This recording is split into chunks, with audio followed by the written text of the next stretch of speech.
तो आप देख लीजिए whether India is a democracy और अ ब्यूरोक्रेसी। मैं अंग्रेजों की बड़ी तारीफ करूंगा, अंग्रेज अफसर बड़ा होशियार था, उसने जो है एक ऐसा सिस्टम क्रिएट किया ब्यूरोक्रेट्स का जिसके अंदर कोई मानवीयता का पहलू नहीं था। अंग्रेज उसी के बल पर भारत प्रशासन करता था, तो भारतीय जनमानस के अंदर उसका एक ऐसा खौफ बैठा। अंग्रेज चले गए लेकिन भूरे साहब यहाँ छोड़ के गए बच्चे को बचपन से क्या डांट डांट के, भाई क्या बनना है तुम्हें, कलेक्टर साहब। क्यों? क्योंकि वो कलेक्टर साहब ऐसे भूत बन के दिमाग में बैठे हुए हैं ना। भारत को एआई एक्सपर्ट्स की, इंजीनियर्स की, अच्छे डैम्स बनाने वालों की, अच्छे साइंटिस्ट की जरूरत है या फिर सिर्फ ब्यूरोक्रेट्स की जरूरत? रोट लर्निंग पर बेस्ड एग्जाम है। एक यहाँ का जो यूथ है अपनी जिंदगी कम से कम ऑन एन एवरेज 10 साल 12 साल वो इसमें लगाता। क्या ये देश अपनी युवा शक्ति को ऐसे अपना समय और रिसोर्सेज और बर्बाद करते हुए करना अफोर्ड कर सकता है क्या? इधर फेल होते हैं वो मीडिया में जाते हैं, तो कैसे आपकी मीडिया की क्वालिटी सुधरेगी? देश सेवा करनी है तो एनजीओ खोल लो, नहीं लेकिन उनको एक खास किस्म की देश सेवा ही करनी है। लाल बत्ती की गाड़ी में बैठ करके ही देश सेवा करनी है क्या? ये करप्शन के गढ़ बने हुए हैं। ऐसे ऐसे करप्ट लोग हैं, मैं आपको बता रहा हूं, जिनको रिवॉर्ड किया गया। जहां आपने ये बड़ी बड़ी गाड़ियां, बड़े बड़े बंगले,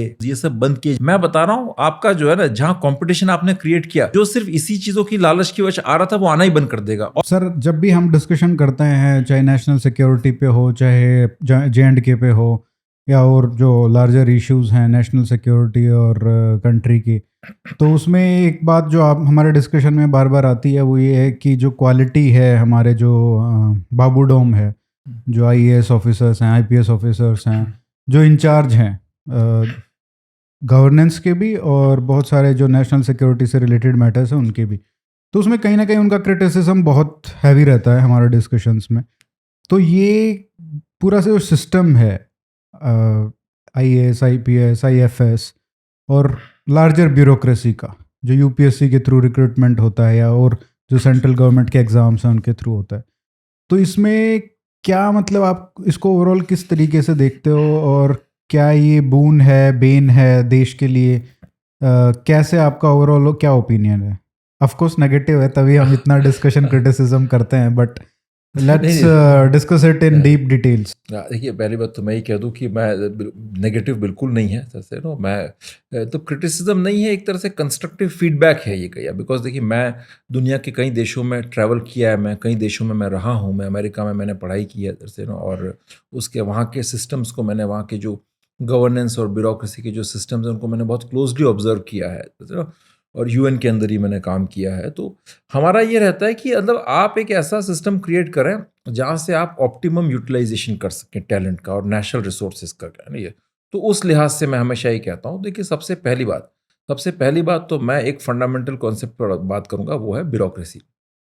ब्यूरोक्रेसी तो आपके लिए आवश्यक है। कोई भी व्यवस्था जो चलती है उसमें अगर कोई ये कहता है कि नहीं साहब मैं ब्यूरोक्रेसी के खिलाफ हूँ, ब्यूरोक्रेसी को आप हटा दीजिए, it's not possible, it is unrealistic. You need bureaucracy. Bureaucracy भी किसी भी सिस्टम का, चाहे वो डेमोक्रेटिक सिस्टम हो, चाहे वो आपका ऑटोक्रेसी हो या कोई भी सिस्टम हो, उसमें ब्यूरोक्रेसी की एक आवश्यकता होती है, ठीक है। अब कई सारे जो कंट्रीज़ हैं, जैसे कि वेस्टर्न कंट्रीज़ हैं, आपका यूरोप, अमेरिका, वहाँ पर जो है पब्लिक रिप्रेजेंटेटिव पावरफुल है और डेमोक्रेसी रियल सेंस में एग्जिस्ट करती है, जिसको कहते हैं ना इन लेटर एंड स्पिरिट। तो वहाँ पर वाकई में जो उनकी ब्यूरोक्रेसी है वो उन पब्लिक रिप्रेजेंटेटिव्स के प्रति अकाउंटेबल है।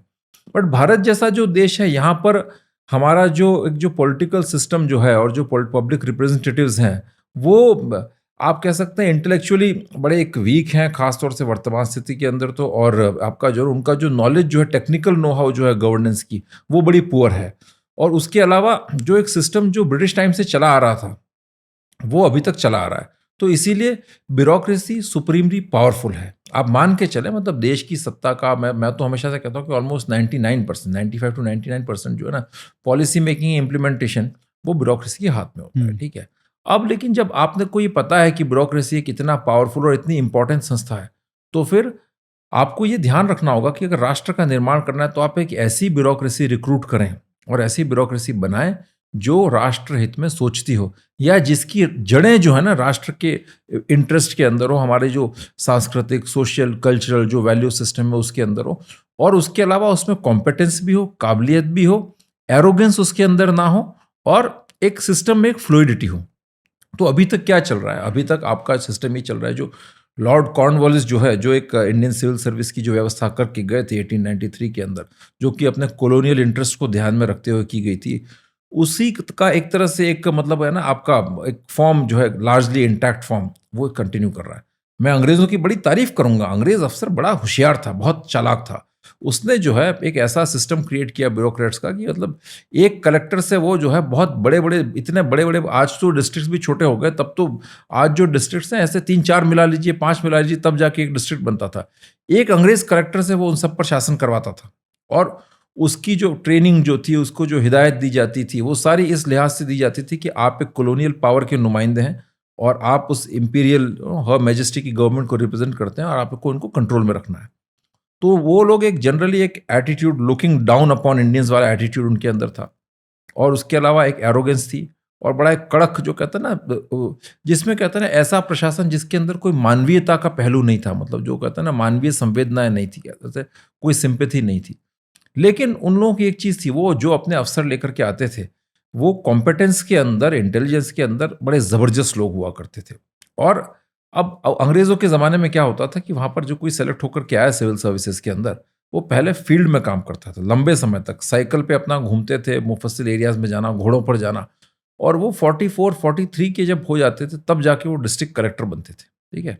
आप सोचिए, इतना एक्सपीरियंस वाला आदमी, इतने ग्रास रूट एक्सपीरियंस वाला आदमी अगर उस लेवल पर जाके अगर कलेक्टर बनता है 43-44 में, तो उसकी अंडरस्टैंडिंग बड़ी थॉरो और बड़ी शार्प होती थी। फिर उस वक्त इनका ये फाइनेंशियल जो कहते हैं ना इंटेग्रिटी, वो ईस्ट इंडिया कंपनी में करप्शन था, बट जैसे ही कंपनी राज खत्म हुआ उसके बाद इन्होंने ऐसे सिस्टम यहाँ पर लेकर के आए कि जो जो ब्यूरोक्रेसी जो थी उसके अंदर, मतलब हायर लेवल की ब्यूरोक्रेसी में करप्शन एक बहुत ही एक अनाथ, मतलब कहते हैं ना बहुत ही एक बुरी चीज़ मानी जाती। तो करप्शन के केसेस इस बहुत ना के बराबर थे, ठीक है? अंग्रेज कलेक्टर की तनख्वाह उस जमाने में 1500 रुपया हुआ करती थी, प्लस टैक्स कलेक्शन का एक पार्ट, कहते हैं।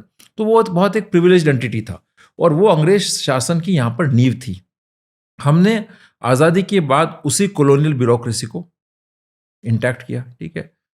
अब वो जो ब्यूरोक्रेसी जो थी, अंग्रेज उसी के बल पर भारत पर शासन करता था, तो भारतीय जनमानस के अंदर उसका एक ऐसा खौफ बैठा, मतलब जो है ना कि ये पावर के सिंबल्स हैं। शहर में कलेक्टर साहब कहाँ रहते हैं? तो सिविल लाइंस में रहते हैं। सिविल लाइंस कहाँ होती है? तो नॉर्मल रेजिडेंशियल एरिया से बहुत दूर, ठीक है? पहाड़ पर आपने देखा होगा कई सारे सिटीज़ के अंदर जो है ना, पहाड़ पर एसपी का बंगला होगा, कलेक्टर का बंगला होगा, बड़े स्प्रॉलिंग कॉलोनियल बंगलोज़ पुराने। तो उन सब के पीछे एक साइकोलॉजी थी कि आपका जो है ना ये एक खास आदमी है और पावर को रिप्रेजेंट करता है, क्वीन को रिप्रेजेंट करता है, ये कॉमन लोगों के साथ नहीं रहेगा जाकर के। ये ऐसी जगह पर रहेगा जो सबसे अलग है, आपके डोमिनेशन को रिप्रेजेंट करता है। उसके घर बड़े-बड़े होते थे, बड़े-बड़े पिलर्स वगैरह, तो क्योंकि वो पावर को रिप्रेजेंट, उसका सिंबल था पावर का, है ना? तो वो माइंडसेट उन लोगों में था, तो लोगों में बड़ा एक डर बैठ गया पावर का। और जब गुलाम रहते हैं आप, तो आपको सबसे ज़्यादा जो प्रिय चीज़ होती है वो धन भी नहीं होता है, वो होता है पावर। तो लोग इंडियंस भी जब जो है बाद में जो यहाँ के जो एलिट फैमिलीज़ के जो इंडियंस थे, वो क्या करने लगे? सिविल सर्विसेज़ की तैयारी करने लगे और सिविल सर्विसेज़ में आने लगे। सबसे पहले तो उसके लिए मजबूरी जो स्ट्रिक्ट कंडीशन क्या थी, वो है कि आपको राजभक्त होना पड़ेगा, अंग्रेज़ भक्त होना पड़ेगा। तो जो सिविल सर्विसेज़ में आते थे वही अंग्रेसाइज़्ड एजुकेशन लेकर के और पूरे के पूरे अंग्रेज़ भक्त आते थे। अब इसके बाद आज़ादी के बाद जो है, चूँकि गांधी जी और ये लोग चाहते थे कि भई ये सिविल सर्विसेज़ अब खत्म कर दें, ठीक है? आप you raise a new structure. Ideal situation वो होती, करना भी चाहिए था, बिकॉज़ देखिए अगर आप उसको सिर्फ़ एक ट्रांसफ़र ऑफ पावर ना रहने दें, मैं मानता हूँ कि वो एक ट्रांसफ़र ऑफ पावर था, ठीक है ना? लेकिन आप रियल सेंस में अगर आप एक फ्रीडम उसको बताते हैं और आपको इस देश की एक नई आधारशिला रखनी है, तो आपको सबसे पहले तो आपको एक पूरा डिसमेंटलिंग करनी थी सिविल सर्विस स्ट्रक्चर की। ब्यूरोक्रेसी को खत्म नहीं करना था, लेकिन रिक्रूटमेंट पैटर्न आपका जो है ना, कल्चर जो है पूरा, और उसको, उस सिस्टम को जो है आपको उसमें चर्निंग करनी थी। हम लोगों ने वही सिस्टम रख लिया। उसके बाद उस वक्त प्राइवेट सेक्टर था नहीं, आपका जो है ना यहाँ पर पूरा एक सोशलिस्ट टाइप की इकोनॉमी। तो सबसे प्रेस्टिजियस नौकरी कौन सी? साहब आईएएस बनना है, वो साहब होता है। लोगों के माइंड में अंग्रेज चले गए, लेकिन भूरे साहब यहाँ छोड़ के गए, वही भूरे साहब आ गए, तो उनका खौफ लोगों के माइंड में रहा। वही अफ़सर जो अंग्रेज़ों की चाकरी करते थे, सेवा करते थे, उन्हीं को आपने यहाँ पर रिटेन कर लिया और वही आपके कलेक्टर बन कर के आ गए, वही आपके एसपी बन कर के आ गए, आपके सेक्रेटरी बन कर के आ गए।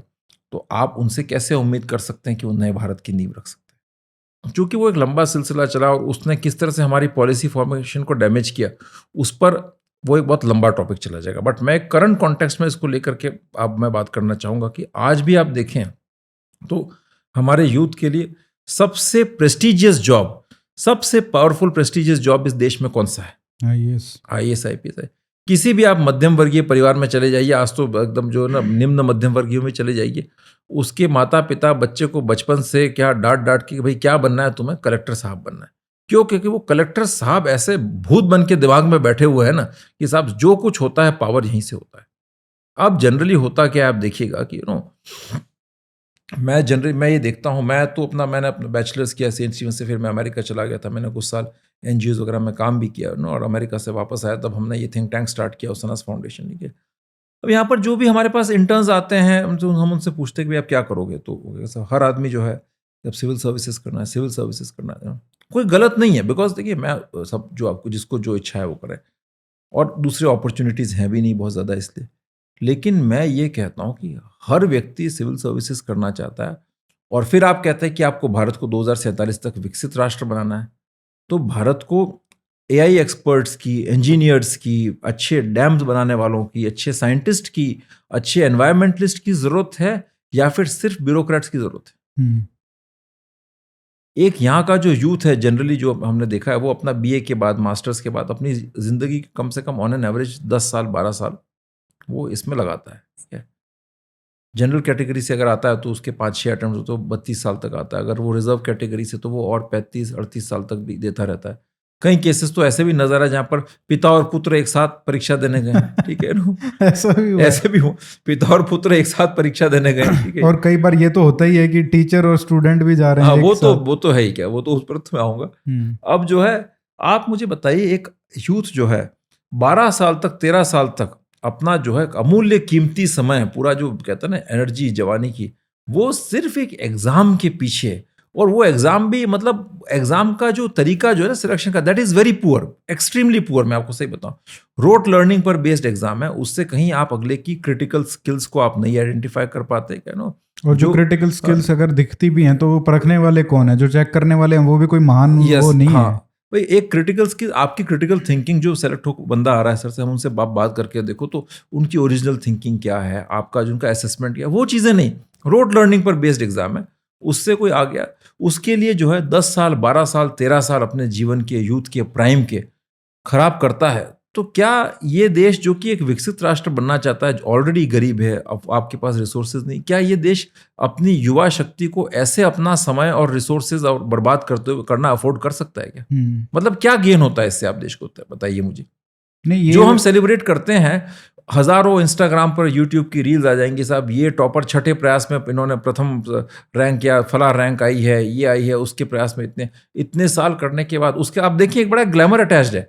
आज जो सोशल मीडिया पर, न्यूज़पेपर में जो आता है, क्या आता है, कोई किसी डिस्ट्रिक्ट की यंग खूबसूरत सा कोई बड़ा एक लड़का है, वर्दी पहन करके आता है, लड़की है खूबसूरत सी, एसपी है कलेक्टर, तो उसको लेकर के कि ये है फला जगह की सिंघम, फला जगह के एनकाउंटर स्पेशलिस्ट, जबकि कुछ नहीं किया, रूटीन, मतलब कहता ना ये उनको लेकर के ऐसा ग्लैमर अटैच कर रखा है इन चीज़ों के लिए, लोग इनको देख करके इंस्पायर होते हैं और अपने अच्छे खासे करियर छोड़ करके, पीएचडी करके, एमएससी फिजिक्स मास्टर्स करके सब क्या कर रहे हो, सब कलेक्टर बनना चाहते हैं। भाई कहाँ पीएचडी, कहाँ कलेक्ट्री, क्या लेना देना आपका, मुझे बताओ। और उसमें फिर आप एक और चीज देखें, उसी के साथ अब चूंकि पूरा जो 12 साल तक की जो ये पूरा जो है यात्रा, ये है भिक्षावृत्ति की यात्रा बेसिकली, ना आप सरकारी नौकरी के लिए भिक्षा मांग रहे हैं, क्योंकि अब जहां पर 5-5, 10-10 लाख लोग परीक्षा देने बैठ रहे हैं, उसमें अगर 1000 लोग आ रहे हैं, तो वहां पर कोई मेरिट या वो सब चीज़ें तो एक लेवल के बाद जो है ना बड़ी डिफॉर्म, मतलब मैं उस सिलेक्शन प्रोसेस को मैं बड़ा स्टूपिड मानता हूँ। भाई कोई ये कहता है कि साहब, किसी ने कहा कि यूनिवर्सिटी ऑफ पेंसिल्वेनिया, फिर एमआईटी क्या चीज़ है, एमआईटी या ना, वो तो वहाँ पर एमआईटी के लिए तो इतना कोई टफ कंपटीशन नहीं है, 1000 लोग अप्लाई करते हैं, उसमें 100 ले लेते होंगे। हमारे यहाँ पर देखिए आप, आईआईटी देखिए, आईएएस देखिए, 5-5 लोग लाख लोग अप्लाई करते हैं, उसके बाद ये हो जाता है। मैं उसका एक बार एग्जाम्पल देता हूँ कि भाई दिल्ली मेट्रो में एक स्टेशन पर अंदर घुसने के लिए लोगों की संख्या बहुत होती है। फ्रांस की मेट्रो में लोगों पर जो अंदर एंटर करना चाहते हैं, उनकी संख्या दिल्ली मेट्रो के कंपैरिजन में बहुत कम होती है। बट उसका मतलब ये नहीं है कि दिल्ली मेट्रो की क्वालिटी फ्रेंच मेट्रो से बहुत ज़्यादा अच्छी है। ठीक है, बात है कि आपके पास इतनी पॉपुलेशन और रिसोर्सेज कहाँ है। ठीक है, तो वो अब जब ये भिक्षावृत्ति की जो यात्रा शुरू जो होती है, उसके अंदर साथ ही साथ जो है एक और चीज़ शुरू होती है, ज्योतिषियों के चक्कर। ठीक है, तमाम तरह के ज्योतिषों के पास जा करके आप जो है कभी कोई पूजा, कहीं तो सिलेक्शन हो जाए, माता पिता अपने जीवन के 8-10 साल जो है कि पुत्र को कहीं से कोई पद प्राप्त हो जाए, क्या है ना कि तो फला मंत्र जाप कर लो, ये ज्योतिष ये कर लो।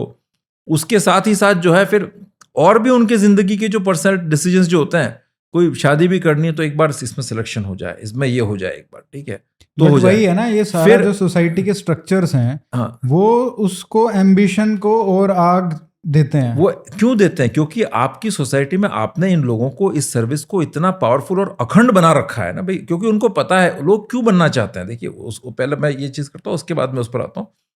उसके साथ ही साथ मैंने बताया कि अगर सपोज कोई कोई किसी के साथ रिश्ते में भी, तो नहीं प्रीलिम्स में सिलेक्शन हो जाए, मेंस में हो जाए, उसके बाद में कहीं तो हमने केसेस ऐसे देखे जिनका इम्तिहान में सिलेक्शन नहीं हुआ तो सुसाइड कर लिया, क्योंकि अब तो शादी नहीं होगी, एक इम्तिहान में सिलेक्शन ना होने की वजह से। फिर वो आदमी जब 12-13 साल की अपनी भिक्षावृत्ति और अंधविश्वास की यात्रा करके जब आता है, तो 32-33 साल के अंदर, उसके अंदर ना इच्छा शक्ति बचती है, ना ऊर्जा बचती है उसके अंदर, कुछ नहीं। एक फ्रस्ट्रेशन और रहता है कि कहीं सिलेक्शन नहीं हो पाया। उसके बाद वो जिस भी नौकरी में जाता है, चाहे वो प्रोफेसर बनता हो, चाहे कुछ बनता हो, एक अजीब तरह की हीन भावना लेकर के जाता है। ठीक है? अगर वो प्रोफेसर भी बनता है तो उसका अपने प्रोफेसरी के काम में, रिसर्च में कोई इंटरेस्ट नहीं है। वो एक कहते हैं इंफीरियरिटी कॉम्प्लेक्स का बैगेज वहां लेकर के जाता है। जहां उसको कहीं कलेक्टर साहब नजर आ गए, एसडीएम साहब नजर आ गए, वो साष्टांग दंडवत। मैंने कई बड़े बड़े प्रोफेसर जो 50-50 साल की, 55 साल की एज के प्रोफेसर उनको देखा। प्रोबेशनर ऑफिसर्स जो आते हैं उनके सामने ऐसे दंडवत हो जाते हैं, अपना पूरा कॉन्फिडेंस वगैरह, उनकी रिसर्च में तो कभी खैर इंटरेस्ट था ही नहीं, बस ये कुछ देवता स्वरूप लोग आ गए। और ये भी मैंने क्योंकि देखा कभी है, इच्छा होता कौन है, बिकॉज इसमें जो जाता है, जो इधर फेल होते हैं वो इधर जाते हैं, तो कैसे आपकी एकेडमिक्स की क्वालिटी सुधरेगी? इधर फेल होते हैं वो मीडिया में जाते हैं, तो कैसे आपकी मीडिया की क्वालिटी सुधरेगी? फिर आप देखें, आप एक चीज, जब ये सारा सिलसिला होता है ऐसे ना, तो वो आदमी अंदर जो जब दूसरी जगह जाता है, कहीं तो मैंने ऐसे ऐसे भी एग्जांपल्स देखे जो सरकार में, मतलब कॉलेज में प्रोफेसर है, 10-10 साल होंगे, लेकिन अभी भी सीक्रेटली जा करके अपना एक एक अटेम्प्ट जो है सिविल सेवा के दिए जा रहे हैं कि कहीं कुछ प्राप्त हो जाए। कुछ लोग ऐसे एक्सट्रीम केसेस जो हिस्ट्री के प्रोफेसर लगे हुए हैं, सिलेक्शन हुआ साहब स्टेट की सेल्स टैक्स इंस्पेक्टर के अंदर, या जो है आपका जो कहते हैं ना कस्टम्स इंस्पेक्टर के अंदर, अपनी प्रोफेसरी छोड़ के उधर चले गए। अब आप मुझे बताओ, आपने ये क्या मानसिक दिवालियापन है? आप बताओ, आप प्रोफेसर बने ही क्यों? एकेडमिक काम बड़ा एक अलग तरह का काम होता है, क्योंकि होता ये ना कि आदमी क्यों जाना चाहता है, रीजन क्या है? आपको पता है कि आप जाएंगे तो आप 35-40 साल तक की आपकी नौकरी गारंटीड है। आप भले कुछ ना करें, अंदर एक बार घुस जाइए, आपको प्रमोट होकर के अगर आप आईपीएस में एंटर हुए तो आपको डीजी तो बनना ही बनना है। आप बिल्कुल वर्स्ट परफॉर्म करें तब भी आपको वहां पर जाना है। आप फ्रॉड करके, अगर फेक सर्टिफिकेट बनवा के, या विकलांग का या कास्ट का या तब भी कुछ आप भी जाइए। करके, तो भी आपके ऊपर कुछ नहीं होगा। कितना आपके पास करप्शन का पैसा मिल जाए तो भी आप करप्शन तो ऐसे ऐसे केसेस में आपको बता दूं, जो कहता ना, जिनके पास कहता ना जेल में रह करके आ गए हैं, जेल में रहने के बाद भी आकर के अभी पद लेकर के बैठे हैं। ऐसे केसेस क्या, आपके सब गुण माफ, आपके सारे दोष माफ हैं क्या? ठीक है, करप्शन के केसेस तो आप उस पर हम बाद में आएंगे, करप्शन, लेकिन पूछिए ही मत आप। ठीक है, एक जो मेन मोटिव क्या था जाने का, मेन मोटिव ये था भाई, कई सारे लोगों से पूछते हैं कि क्यों जाना है, अब देश सेवा करनी है। मैं कहता हूँ यार, देश सेवा करनी है तो एनजीओ खोल लो, प्रोफेसर बन जाओ, उससे भी देश सेवा होती है। और उसके लिए इधर जाने ही क्या होता है, जहाँ खड़े हो वहां पर आप पेड़ उगाना शुरू कर दो, आप कुछ भी कर दो, देश सेवा हो जाएगी। नहीं, लेकिन उनको एक खास किस्म की देश सेवा ही करनी है, मतलब जो है ना, अपनी सेवा ज्यादा, लाल बत्ती की गाड़ी में बैठ करके ही देश सेवा करनी है, क्या कहते हैं, और अशोक चक्र के साथ ही देश सेवा करनी है, उसके सिवा देश सेवा नहीं करनी। तो अब जो है, एक तो ये कि 35-40 साल तक आपका गारंटीड काम, जहां भी जाएंगे आपको आलीशान बंगला, कम से कम 20-25 सर्वेंट्स की जो है भीड़ आपके साथ रहेगी, माली अलग, नाई अलग, धोबी अलग, जो है खानसामा अलग, जो है बच्चे को स्कूल जो है 4 लोग अलग, 5-5, 6-6 गाड़ियां हर डिस्ट्रिक्ट के अंदर। और ये मतलब ऐसा नहीं है कि एक जगह आपको घर मिला, हर जगह कई लोग ऐसे हैं जिनका ट्रांसफर हो गया है, यहाँ पे एक घर मिला हुआ है, वो रिटर्न दूसरी जगह भी घर मिल गया, वहां पे कोठी मिल गई, तो वहां पे चले गए, लेकिन एक फैमिली यहाँ पे छोड़ी हुई है, घर सर्वेंट सब रिटेन करके रखते हैं। ठीक है, वो सारी चीजें। और फिर आप एक अलग एरिया में रखते हैं। आपके बच्चे जब स्कूल में जाते हैं तो दूसरे बच्चों को ऐसे देखते हैं कि ये पता नहीं कहाँ से जनता के लोग आ गए, हम बड़ो अंग्रेज साहब लोग। तो वो कल्चर, फिर आप शादी करेंगे तो शादी में आपको दहेज मिलेगा, कम से कम 1.5 करोड़ 2 करोड़, क्या रेट चल रही है मुझे पता नहीं, लेकिन वो दहेज की गारंटी है। बड़े बड़े पॉलिटिशियन आपके घर पे शादी के रिश्ते लेकर के आएंगे, बड़े बड़े बिजनेसमैन आपके शादी के घर पे रिश्ते लेकर के आएंगे। आपने सुना आज तक कहीं कोई प्रोफेसर बना हो, या फिर कोई जो है जी किसी ने जो कोई साइंटिस्ट बन के आविष्कार किया हो, उसमें किसको रुचि है? किसी को इंटरेस्ट नहीं। ठीक है, अब ये सारा जो सिलसिला, और फिर करप्शन मनी, ब्लैक मनी, वो तो है ही क्या, गारंटीड प्रमोशंस क्या। फिर आप देखें इस देश के अंदर। हाँ, और एक और चीज़ मैं कहूँगा, ये तो देखिए चलिए एक मतलब जो दिखते हुए जो इल्स हैं वो नज़र आते हैं, बट उसके अलावा अगर आप सही ट्रैक पर चलें तो भी फ्रैंकली स्पीकिंग मतलब इस देश में काबिल व्यक्ति के लिए अगर वो इन सर्विसेज में नहीं है, उसके लिए क्या स्कोप है आप मुझे बताइए। आज जो so called national security setup है, आप मुझे बताइए आज तक हमारे जितने एनएसए बने हैं मोस्टली या तो फॉरेन सर्विस के ऑफिसर्स हैं, ठीक है, जैसे ना, या आईपीएस ऑफिसर्स हैं। आपने किसी वो छोड़ी किसी आर्मी से भी किसी को मैंने तो आज तक एनएसए बनते नहीं देखा, ठीक है। तो बाकी बाहर की एक्सपर्टीज तो भूल ही जाइए। आपने देखा अमेरिका के अंदर एफबीआई का डायरेक्टर बनता है काश पटेल, जो कि एक अटॉर्नी है। आप सोच सकते हैं इंडिया के अंदर रॉय आईबी का डायरेक्टर किसी वकील को उठा के बना दें। तो अब यहां पर जो है ना हर सिस्टम, जैसे हमारी जो इंटेलिजेंस एजेंसीज हैं, इंदिरा गांधी का एक विजन था कि उसको आपको पुलिस हैवी नहीं करना है।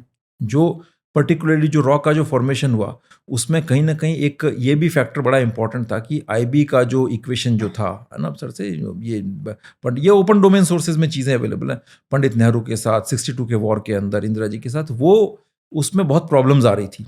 तो देन इन्होंने कहा कि भाई एक ऐसा इंटेलिजेंस ऑर्गेनाइजेशन क्रिएट करिए जो थोड़ा सा जिसका कहता अंग्रेजी जो ब्रिटिश जो लेगेसी छोड़ के गए थे उससे हट करके उसका एक नेचर हो, ठीक है, उसकी निष्ठा पूरी देश के लिए हो, ठीक है ना, और ऐसा सिस्टम जो कि पुलिस हैवी ना हो। आर.एन. काओ का बड़ा विजन था इसके अंदर, इंदिरा जी का भी था, ठीक है ना। तो उन्होंने ऐसे लोग इकट्ठे किए, उन दिनों वो डायरेक्ट कॉलेजेस से रिक्रूट करते थे सब कुछ ना, क्योंकि अब ऐसा एक कैडर क्रिएट करो जो पुलिस हैवी ना हो, क्योंकि इंटेलिजेंस का काम अलग तरह का होता है, ठीक है। इंटेलिजेंस के अंदर आप अपना ईगो लेकर के बहुत ज़्यादा कहता है ना पब्लिक प्रोफाइल लेकर के नहीं जा सकते क्या। जिसको ये शौक है कि मेरे पास 5 लोग आगे सैल्यूट करें, 5 पीछे सैल्यूट करें और बिल्कुल लोग डर करके बात करें, आकर सामने आकर के सर झुका करके सर के सिवा बात नहीं करें क्या से, वो आदमी इंटेलिजेंस के प्रोफेशन के लिए नहीं है। उसके लिए आपको इंटेलेक्चुअल पढ़ने वाला, परसेप्शन दुनिया उस तरह का आदमी चाहिए। और ऐसे लोग हैं सर अभी भी, जो कुछ आईपीएस लोग जो R&AW में काम करते हैं, ऐसे लोग हैं जो मतलब ये बताए बिना नहीं रहते कि हम तो ऐसे ऐसे पोस्टिंग है हमारी, ये इधर थे हम उधर थे। देखिए मतलब मैं आपको बेशक वो पब्लिकली नहीं बोलते, हाँ, बट अगर आप हाँ, प्राइवेटली भी किसी को ये बता रहे हो तो देखिए मैं आपको वही कह रहा हूँ, होता क्या है ना, देखिए बात ही कि मैं ये नहीं कहता कि जो ना सारे के सारे कॉम्पिटेंट काफी इन लोगों के अंदर, ठीक है, एक्सेप्शंस वाली बात है, कल्चर रहता है, लेकिन उसमें डेविएशन नहीं होना चाहिए। लेकिन एक बात है ना कि देखिए पुलिस का टेम्परामेंट डिफरेंट होता है, ठीक है, इंटेलिजेंस का टेम्परामेंट डिफरेंट होता है। तो आप जो है ना उसमें, लेकिन आज क्या हो गया है, आज हमारी सारी एजेंसीज जो हैं पुलिस हैवी एजेंसीज है क्या, पुलिस हैवी पूरा का पूरा कल्चर। अब उसमें सपोज एक आईपीएस सिस्टम में क्या कल्चर है, कोई डिस्ट्रिक्ट का एसपी लगा, कहीं कोई डीआईजी लगा हुआ है, उसको आपने डेप्यूटेशन पर भेज दिया आईबी के अंदर। अब राजस्थान से आपने किसी को उठाकर, जो बुदापुर में कोई आईजी साहब लग रहे हैं अपना, और या XYZ एमपी के अंदर जालौन में कोई एसपी साहब लग रहे हैं, कोई डीआईजी साहब वहाँ पर लग रहे हैं, अच्छी ज़मीन की दलालियों में पैसे का सारा सिस्टम चल रहा है, सब कुछ अपना मज़े से ज़िंदगी चल रही है क्या नो, और इधर से आपको डेप्यूटेशन पर भेज दिया गया किसी सेंट्रल एजेंसी के अंदर, इंटेलिजेंस एजेंसी के अंदर। अब कश्मीर भेज दिया गया। अब वो बेचारे क्या करेंगे, सर पकड़ के बैठ जाएंगे। उन्हें पता नहीं देवबंदी क्या होता है, उन्हें पता नहीं बरेलवी क्या होता है, उन्हें पता नहीं अहले हदीस क्या होता है। 2 साल तक अब किससे बात करें, क्या कर, नीचे वालों से पूछे तो ईगो हर्ट होता है कि भाई साहब कैसे पूछ सकते हैं, साहब को आता नहीं, पूरा एरोगेंस और वो भी मेंटेन करना है। अब वहाँ पर जाके आपको एसेट से बात करनी होती है, उनको रिक्रूट करना पड़ता है, ना उसकी कोई ट्रेनिंग है कोई खास, ना कोई इंटरेस्ट है, तो फिर वो फिर अपना समय व्यतीत करते हैं। इस देश के अंदर आप देखें पूरे, इसलिए मैं कहता हूँ कि जो पूरा जो कैप्चर जो है ना पूरा, वो दैट इज बेसिकली ब्यूरोक्रेसी का, टॉप लेवल ब्यूरोक्रेसी का जो है ना, सबसे IAS IPS IFS, इनका एक सिस्टम के ऊपर एक पूरा एक होल्ड है, ठीक है।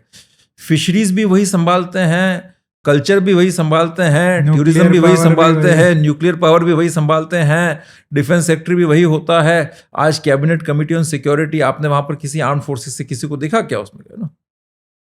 अब आप देखिए आपका जो है, और सो कॉल्ड जो है, जो अभी नेशनल सिक्योरिटी एडवाइजरी बोर्ड एक नया गठन हुआ है, ठीक है, उसमें भी मोस्टली आप देखेंगे सारा जो है ना फॉर्मर ब्यूरोक्रेट्स वगैरह हर जगह।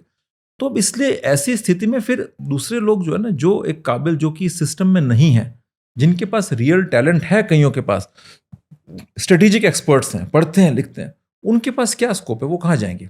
देखिए मैं आपको एग्जाम्पल देता हूँ।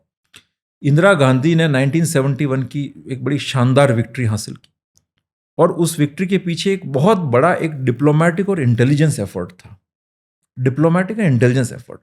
उसके अंदर जो है ना एक मेजर रोल प्ले किया था PN हक्सर ने, जो कि इनको एडवाइजर थे। He was not a career bureaucrat, वो एक एक्सपर्ट, एक जीनियस इंटेलेक्चुअल टाइप का आदमी था जो उनके साथ में था, और जो उन्होंने जो क्रिटिकल रोल प्ले किया था उस वक्त पॉलिसी मेकिंग के अंदर, वो एक मॉन्यूमेंटल रोल था। क्योंकि उन लोगों ने उस तरह के लोगों को लेकर के आए वो, ठीक है।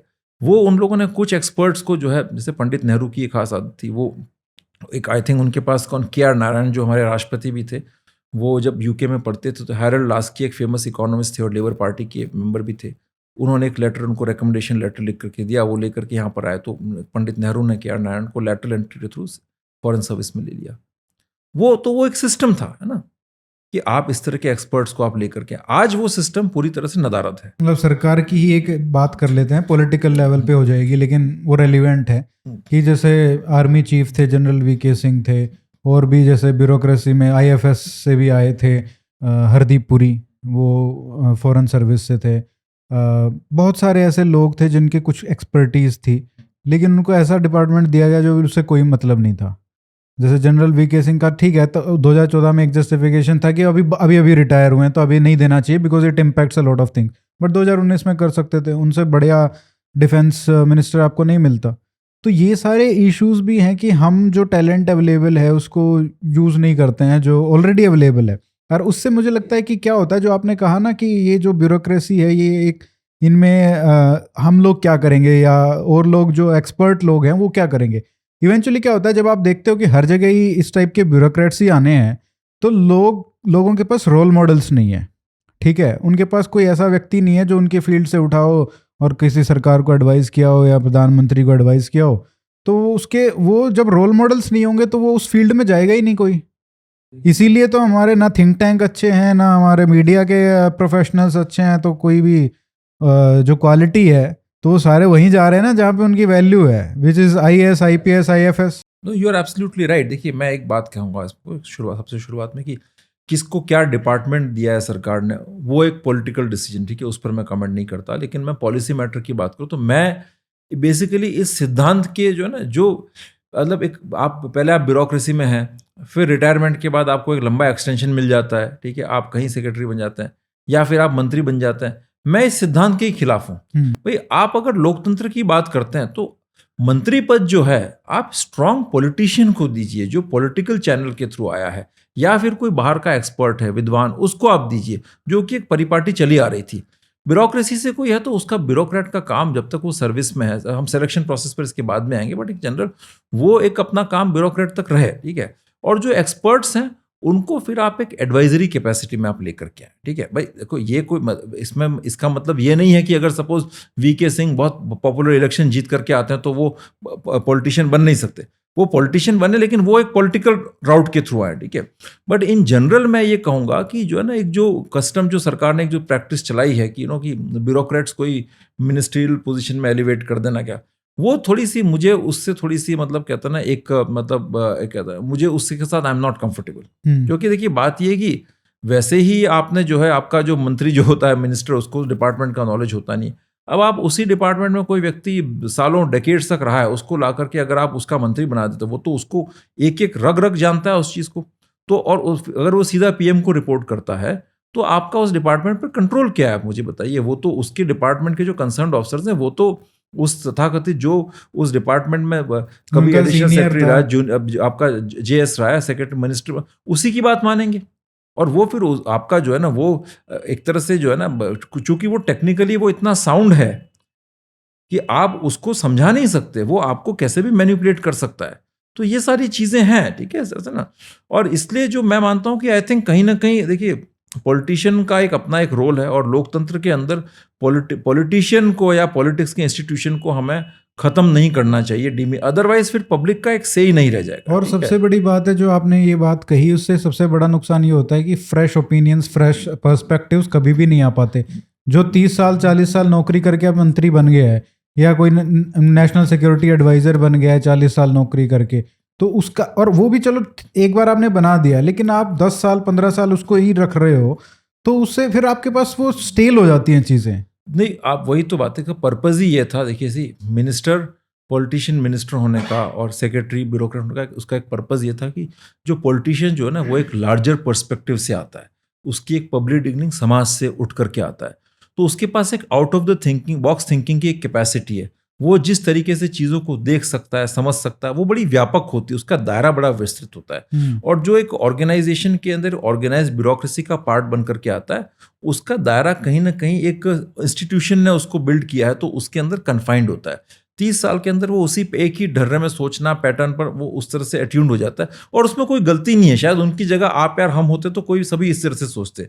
इसीलिए वो कॉम्बिनेशन बड़ा ज़रूरी है कि आपका एक पॉलिटिशियन हो जिसका एक बड़ा एक विस्तृत इंटेलेक्चुअल दायरा हो, पॉलिटिकल विजन हो, और उसके साथ आप you combine that with a very robust and a very intelligent bureaucrat, जो कि उसको एज ए मंत्री चला, मतलब एज ए सेक्रेटरी चलाए, एग्जीक्यूशन जिसका बेस्ट यस ये। और उसके साथ ही साथ जो है ना, आप फिर एक स्पेसिफिक एडवाइजर्स रखें मंत्री के साथ में, जो है ना, हर मंत्री के साथ there has to be a team of advisers जो कि नॉन ब्यूरोक्रेटिक बैकग्राउंड से हो। तो मतलब जो इस टाइप के ही सिर्फ ओएसडी जो होते हैं जिनका एक रोल होता है इस टाइप की एडवाइजरी करने का, बट वो सिर्फ वो मतलब ऐसा ना हो कि सारे भतीजे या किसी ताऊ का लड़का उसको लगा दिया। अभी यही प्रॉब्लम हुई है, जो मोस्टली जो ओएसडीज वगैरह लगता है वो बिकॉज पॉलिटिशियन हमारे वो विजनरी वो लोग खत्म हो गए, ठीक है। तो वो चाचा ताऊ के लड़के भतीजे जब जो है ना वो आके ओएसडी की पोजीशन पर आकर के बैठ जाते हैं, नॉलेज होता नहीं है, कुछ ज्ञान होता नहीं है, कुछ पावर भी नहीं होता उनके पास, वो फाइल्स भी मूव नहीं करते। वो मोस्टली तो ऐसे लोग हैं जो मतलब 2 साल के लिए 1 साल के लिए यहाँ पे आए हैं, ओएसडी का टैग लग गया, उसके बाद कहीं बाहर यूनिवर्सिटी के लिए अप्लाई कर देंगे, मंत्री जी उसका रिकमेंडेशन लेटर लिख देंगे, ओएसडी का एक ट्रैक रिकॉर्ड हो गया। यस, और अब पास कोई अथॉरिटी, रियल पावर वो सेक्रेटरी और ब्यूरोक्रेसी के पास ही होता है।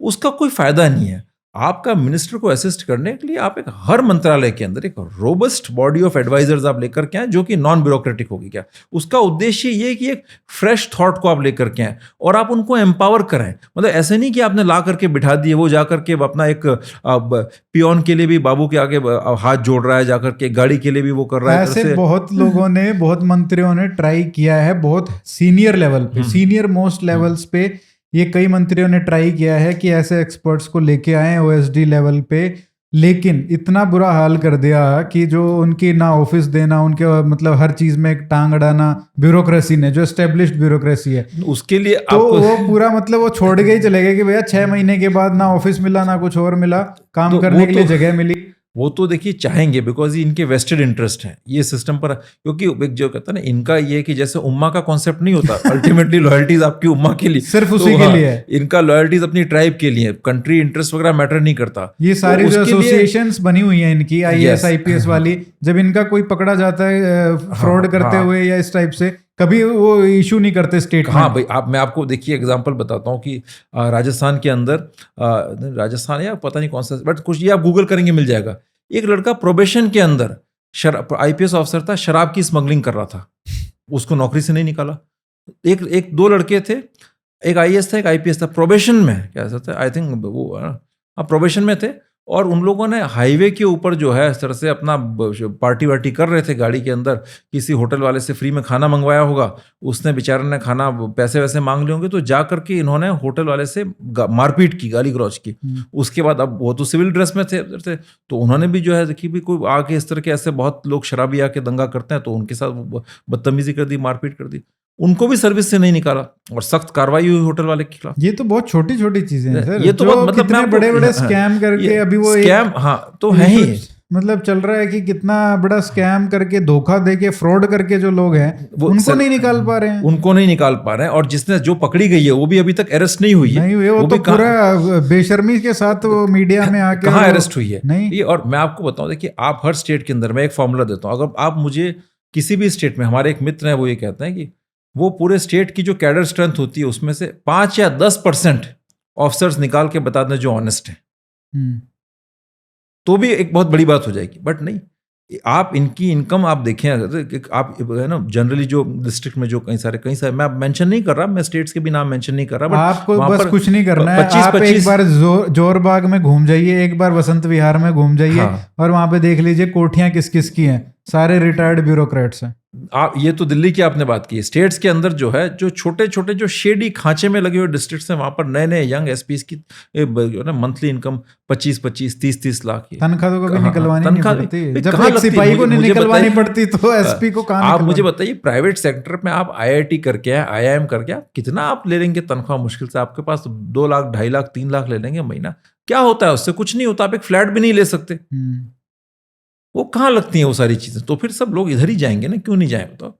करप्शन के तो ऐसे ऐसे केसेस है जो मतलब ओपन सरेआम दादागिरी, बदमाशी, पैसा, ओपन केस, जेल में रह करके आ गए हैं कहते हैं ना, उसके बाद भी सर्विस में वो बिल्कुल अपना आराम से मजे से कंटिन्यू कर रहे हैं। तो वहां पर सारी चीजें अक्षम्य है। हर जगह आप किसी भी जगह जाइए, देखिए हर मिनिस्ट्री में हमने देखा कंसल्टेंट रिक्रूट होते हैं, ठीक है।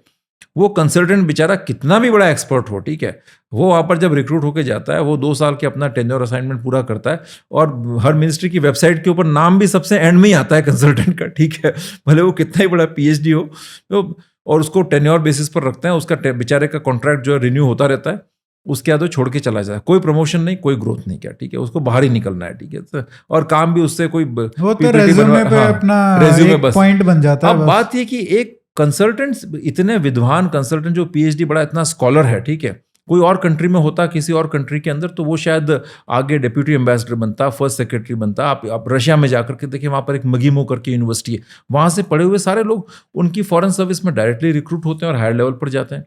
यूएस में आप जाकर देखें, उनका एक बेसिक जीमैट टाइप का एग्जाम होता है, जिससे वो लोगों को रिक्रूट करते हैं। हर साल का एक रोस्टर बनता है, जैसे जहाँ रिक्वायरमेंट होती है वहाँ पर लोगों को भेजते हैं, और अलग अलग बैकग्राउंड के लोग, ट्रेड डिप्लोमेट होते हैं, इकोनॉमिक डिप्लोमेट्स होते हैं, किसी कोई पब्लिक पॉलिसी किया हुआ आदमी होता है, उस तरह के लोग होते हैं। लेकिन यहाँ पर वो कंसल्टेंट कितना भी बड़ा एक्सपर्ट हो, उसके ऊपर एक अंडर सेक्रेटरी जो होगा मिनिस्ट्री का, वो भी उसके ऊपर आएगा, और अंडर सेक्रेटरी फाइनली जाकर के या तो सेक्रेटरी बनेगा, जीएस बनेगा, या एम्बेसडर बनेगा।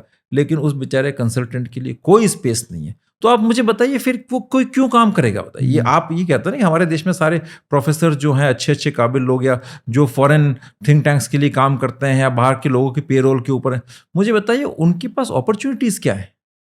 अगर आप काबिल व्यक्ति हैं करते हैं ना, तो आपके पास अपॉर्चुनिटी क्या है? और वही आपको कल्चर जो है दूसरे इंस्टीट्यूशंस में भी नजर आएगा, क्योंकि ब्यूरोक्रेसी के अंदर जो एरोगेंस है, जो कॉलोनियल फ्यूडल माइंडसेट है, वही आपको एकेडमिक्स में भी नजर आएगा। जो प्रोफेसर भी बनता है, फिर वो भी कोशिश करता है कि यथाशक्ति वो भी सरकारी गाड़ी का जुगाड़ करे, अपनी पावर दिखाए, और एक तो ऑफिस वहां पर पूरा एक ऐसा कल्चर चलाए कि अगर उसको डीन बना दिया तो वो एक प्रिंसिपल सेक्रेटरी ब्यूरोक्रेट की तरह एक्ट करता है।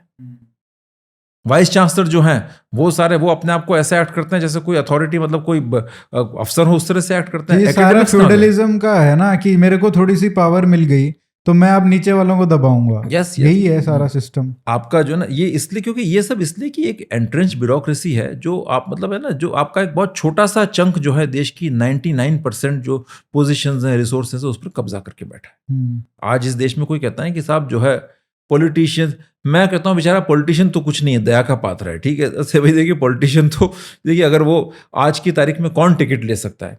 7-8 करोड़ रुपए देकर के, अगर आप इतना पैसा देकर के कहीं से वो टिकट मैनेज करेगा, ठीक है, that's ना।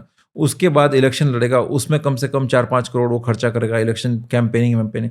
उसके बाद आ गया तो ले दे करके, फिर अगर मंत्री बनना तो हर एक के बस की बात है नहीं, कोई बने ना बने। अगर एज MP रहा, MLA रहा, जो भी से, तो उसकी कोशिश ये रहेगी कि उसको पैसे को किसी तरह से रिकवर करे, और 5 साल बाद वापस सीट मिलेगी भी या नहीं मिलेगी वो भी कोई गारंटी नहीं है। लेकिन इधर क्या है, 35 साल तक आपकी पूरी ऐश गारंटीड है। फिर बात करते हैं हम देश में इंडस्ट्रीज। अरे भाई, इंडस्ट्रीज आप मुझे बताइए, मैं तो देखा जो 100 करोड़ प्लस की जो नेटवर्थ वाले इंडस्ट्रीज हैं, बड़े बड़े क्या हैं, वो एक आपका जो ना बिल्कुल आपके लोएस्ट लेवल के जो ब्यूरोक्रेट्स होते हैं, कोई SDM है, DSP, उनके सामने बिल्कुल जाते हैं नतमस्तक रहते हैं। आप छोटे किसी तहसीलदार के वहां पर चले जाइए जो रजिस्ट्री ऑफिस में बैठता है, आप उसकी इनकम देखिए। तो ये एक पूरा एक कल्चर बना रखा है। मैं अभी मेरे साथ एक एक्सपीरियंस हुआ, मैं आपको बताता हूँ। तो मैं एक मतलब कोई रजिस्ट्री का मैटर था, तो मैं किसी एक तहसीलदार ऑफिस में गया, ठीक है। अब तहसीलदार ऑफिस में गया तो बाहर उस ऑफिस के बाहर भयंकर कचरा, ठीक है ना। यार ये सारा स्वच्छ भारत का मिशन था, इतना कचरा कैसे यहाँ पर आ रखा है क्या? तो कोई साहब बैठे थे क्या, आई थिंक कोई प्रोबेशनरी IAS ऑफिसर था। भयंकर कचरा वहां पर, अंदर जाओ तो तहसील की बिल्डिंग, उसमें से चूना सीमेंट सब बाहर निकल के आ रहा था। तहसीलदार साहब के दफ्तर के थोड़ी दूर पर एक भैंस बैठी थी, ठीक है। अंदर जाके देखो तो पूरा अंदर जाले वाले लग रहे हैं, बस वो अपनी कुर्सी पर विराजमान थे। तो ठीक है, अपना कुछ बात की, बड़ी ऐसे देखा जैसे पता नहीं कोई कौन गुरिल्ला आ गया है ना। उसको उन्होंने उस नज़र से देखा, मुझे ही देखा, मतलब कि ये पता नहीं ये कहाँ से ये जानवर आ गए हैं। तो उसके बाद जो है, हाँ, और सवाल किए फिर 2-4। मुझे तुरंत याद आ गई, वो प्रेमचंद नॉवेल्स लिखते थे ना, ईस्ट इंडिया कंपनी का हाकिम आता था। हाँ बताइए क्या नाम है, आपने देखा, कागज़ पढ़े? साहब पढ़ लिए, बिल्कुल पढ़ लिए ना। उसके बाद फिर बाहर आए, फिर 1-2 दस्तखत और करने थे। तो पता चला कि पास वाला जो दफ्तर था जहाँ पर आपकी बायोमेट्रिक वगैरह वो स्कैनिंग वगैरह करते हैं, तो उसमें पुराना कोई लैपटॉप उनके पास डेस्कटॉप था, आई थिंक 1996-97 का, उसके ऊपर किसी कोई क्लार्क बैठा था पर उसने अपने घर से कुछ खाना लेकर के आया था, तो वो ऑफिस आवर्स में खाना खा रहा था, तो बड़ा कुछ आपका जो तरी वाली सब्जी और उसके कीबोर्ड के ऊपर वो ढुल गई, ठीक है। अब उससे वो कीबोर्ड पर वैसे भी कई बार ऐसे आक्रमण वो पहले भी झेल चुका था, ठीक है, और वो तेल के आक्रमण झेल करके पूरा उस गर्मी के अंदर काला हो चुका था, ठीक है। अब वो उसको सफाई करने के लिए उस पर ला करके एक बाल्टी पानी डाल दिया, ठीक है। अब उससे वो खराब हो गया, अब क्या अब इसको ठीक करवाना है, तो मैं वेट करता है बार कैसे ठीक था, उसके लिए कि साहब ये तो साहब से जो है ना वो बैठे हैं अंदर आपके एसडीएम साहब, उनसे अनुमति लेनी पड़ेगी, ठीक है ना, ये आई थिंक एसडीएम कार्यालय था, ठीक है, तो वहाँ पर अनुमति लेनी पड़ेगी। तो जा करके वो वेट कर रहे हैं बाहर, आधा घंटा हो गया, 40 मिनट में, क्यों, क्योंकि अंदर साहब के कोई गेस्ट आए हैं, उनके साथ साहब जो है चाय पी रहे हैं, कैसे कोई ठाकुर साहब आए बड़े क्या कोई ना कोई, तो वो अपना कुछ स्पेशल प्रिपरेशन बना के लाए खाने की, उनके साथ खा रहे हैं, चाय पी रहे हैं। वो जब जाएंगे तब फिर ज़र्रे नसीब मेहरबानी हुई, वो गए, ये अंदर गए परमिशन लेने के लिए, तो उन्होंने कहा कि भाई अच्छा ऐसा हुआ, तो यार जो भी समस्या है आप जो है टेक्नीशियन को बुलाना, जो भी करना है उसको जो है ना लिखित में लेकर के आए समस्या को, ठीक है। अब बाहर गए, वो लिखित में जो है उसकी ड्राफ्टिंग में उनको लग गया कि अब ऐसी प्रॉब्लम हुई है, उसका घटनाक्रम पूरा दिखाना पड़ा, ड्राफ्ट करना पड़ा, आधा घंटा उसमें लग गया, आधा घंटा 40 मिनट के आसपास। अब वो देखा, उसके बाद उन्होंने कहा कि इसको तत्काल प्रभाव से जो है कलेक्टर कार्यालय में, जो कंसर्न उनका जो ऊपर था एडीएम कार्यालय, वहाँ पर भेजा जाए इसको, और उसके बाद जो है उनका आदेश जैसे ही प्राप्त होता है तो इसको L1 प्रक्रिया के आधार पर टेंडर आमंत्रित करें और जो है ये इसको रिप्लेस करने की व्यवस्था की जाए।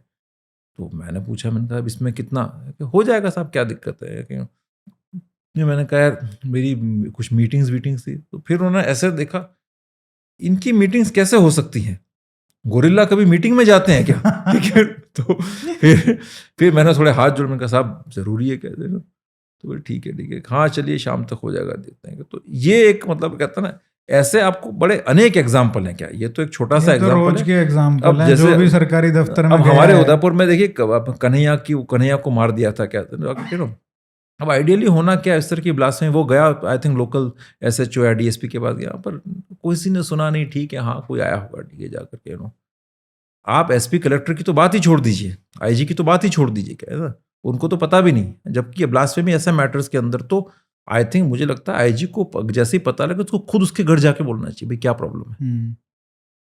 फाइनली जो उसमें आई थिंक एक लोकल डीएसपी था जिसका नाम आया था कि भाई उसकी लापरवाही थी जो भी थी, वो भी बहाल हो गया, वापस आ गया सर्विस के अंदर। तो ये एक सिस्टम हमने क्रिएट किया जहाँ पर यूथ के लिए कोई इंसेंटिव नहीं और है, कोई अकाउंटेबिलिटी नहीं है। आप मुझे एक चीज़ बता दिए, जहाँ पर ये सस्पेंड हुए हो कुछ, आपका जो है ना ये पुलवामा हो गया, पहलगाम हो गया, आपने किस बड़े अफसर को नौकरी से निकलते और सस्पेंड होते हुए देखा, मुझे बताइए आप। जहाँ पर मेहनत देखिए, अब मैं आपको सच बता रहा हूँ, लेटली तो जो मेरे कई सारे यूपीएससी मेंबर्स हैं उनसे ही मेरी बात हुई, और वो पुराने ऑफिसर्स कुछ लोग थे बड़े बड़े जहीन किस्म के, वो लोग बड़ा अफसोस व्यक्त करते हैं कि यार ऐसे अफसर आ रहे हैं, सिलेक्ट हो रहे हैं जो प्रोबेशन में पैसा खाना शुरू कर रहे हैं, और मतलब उनका नॉलेज और वो तो देखो, तो बेसिकली उसी मोटिव से आते हैं कि ठीक है पावर एक्वायर करना है। तो एक साहब थे, उनके आई थिंक हमारे किसी विदेश में दूतावास में डिप्यूटी मिशन हेड के रूप में गए वहाँ पर, ठीक है। उन्होंने अपना जो है ना उसको ये बताने के लिए कि उनके वहाँ पर नियुक्ति हुई है, उसके लिए उन्होंने 2 लाइन शायद ट्विटर पर लिखी होंगी अंग्रेजी में, 2 लाइन के अंदर कम से कम 5 ग्रामेटिकल मिस्टेक थी। मुझे बड़ा आश्चर्य हुआ, मैंने कहा कि यार ये जो है आपके जो उप सफीर साहब जो जा रहे हैं, तो ये इस तरह की चीज़ तो होनी नहीं चाहिए। तो ये एक मतलब है ना, अब ये एक बेन ही कह सकता हूँ मैं, ऐसी प्रॉब्लम ये है कि देखिए ब्यूरोक्रेसी तो होगी, वो तो होनी चाहिए, लेकिन आप चेंज कर सकते हैं, आप रिक्रूटमेंट कैसे करते हैं। तो ये अब इसी पे आते हैं सॉल्यूशन पे कि क्या प्रॉब्लम है, क्योंकि अगर हम अब बोल दें सबको कि कमेंट सेक्शन में सब कोई अपना एक्सपीरियंस बता दे जो सरकारी ब्यूरोक्रेसी है उसके साथ, एक इंसिडेंट सब लोग लिख दे, मैं तो कहता हूँ देखते हैं कि कमेंट्स में क्या क्या लोग लिखते हैं। अभी आप देखिए ना लेटेस्ट जो आई थिंक आर्टिफिशियल इंटेलिजेंस के लिए गवर्नमेंट ने कोई बहुत बड़ी वो की, तो किसी ने लेटर लिखा था आई थिंक आईटी मिनिस्टर को है क्या, कि आप जो है कि वो उस स्कीम को अवेल करने के लिए वेट करता रहा महीनों। आई थिंक वो तब हुआ था जब पीयूष गोयल जो मिनिस्टर हैं उन्होंने कहा था कि ये तो मतलब डिलीवरी बॉयज बना के वेस्ट कर रहे हैं टाइम, और जो ठीक बात थी, लेकिन फिर किसी ने रिप्लाई किया कि मैं तो ये एडवांस टेक्नोलॉजी में मैं काम करना चाहता था, मेरा स्टार्टअप था, मैंने इतनी परमिशन लेनी पड़ी, ये वो आपका ही डिपार्टमेंट था, आपने कुछ किया नहीं, ये वो। तो ये एक तरीके से वो पूरा उन्हीं को एक्सपोज करने यस, का वो तो था। ये मतलब एक जो ये जो तरीका जो है ना, सर से अब मैं आपको एक चीज़ बताता हूँ। देखिए, कि देश कौन सा जहाज़ खरीदेगा, कौन सा जहाज़ नहीं खरीदेगा, अब ये चीज़ भी जो है ना, एक आपका जो सिविलियन ब्यूरोक्रेट जो कि आपका टिपिकल हिस्ट्री, ज्योग्राफी या पाली लिटरेचर या संस्कृत लिटरेचर या फारसी से परीक्षा देकर के आया है, उसको आप देंगे, तो फिर मतलब आप कैसे आप एक स्ट्रेटेजिक कल्चर को विकास करने की बात कर सकते हैं? आप मुझे देखिए, आप जब भारत आज़ाद हुआ था तो हमारे आर्मी चीफ जो था, ऑर्डर ऑफ प्रेसिडेंस में उसका रैंक बड़ा ऊपर होता था। आज वो कहाँ है, आप चेक कर सकते हैं। मैं आई एग्री, सिविलियन ब्यूरो, देखिए हमारा एक लोकतांत्रिक राष्ट्र, डेफिनेटली सिविलियन ब्यूरोक्रेसी को ऊपर होना चाहिए, बट देन आप नेशनल सिक्योरिटी या उन चीज़ों के साथ भी खिलवाड़ तो ना करें ना, मतलब जो ना कहीं वो सैबोटाज तो नहीं होना चाहिए ना। तो आज अब मतलब हम इसी पे आते हैं कि सोल्यूशन क्या है इसका, देखिए, कैसे? सॉल्यूशन ये कि मैं ये कहूँगा कि सबसे पहले तो जो है ना, कि आप एक इसको कल्चर को चेंज करने की कोशिश करें, ठीक है। आपके सिलेक्शन प्रोसीजर के अंदर आपको मैसिव चेंजेस करने पड़ेंगे। सिलेक्शन प्रोसीजर के चेंजेस क्या? आई थिंक मैंने इसका एक लेटर जो है पहले पीएम को लिखा था, जब मनमोहन सिंह पीएम थे, तो उसमें बहुत डिटेल में सिलेक्शन लिखा था कि आप 12th के बाद रिक्रूटमेंट कर सकते हैं और एक बैचलर्स के बाद रिक्रूटमेंट कर सकते हैं, ठीक है ना। तो 2 लेवल पर आप ये रिक्रूटमेंट कर रहे थे ना। और उसके बाद जो है ना, सपोज जैसे 12th के बाद जो रिक्रूटमेंट होता है, उसमें वो 3-4 साल की ट्रेनिंग होती है, जैसे आर्मी के अंदर रिक्रूटमेंट नहीं होते कि आप तो एनडीए से होता है, आपका फिर आईएमए से होता है। तो इस तरह से आप रिक्रूटमेंट की ग्रेड्स बना दें, ठीक है।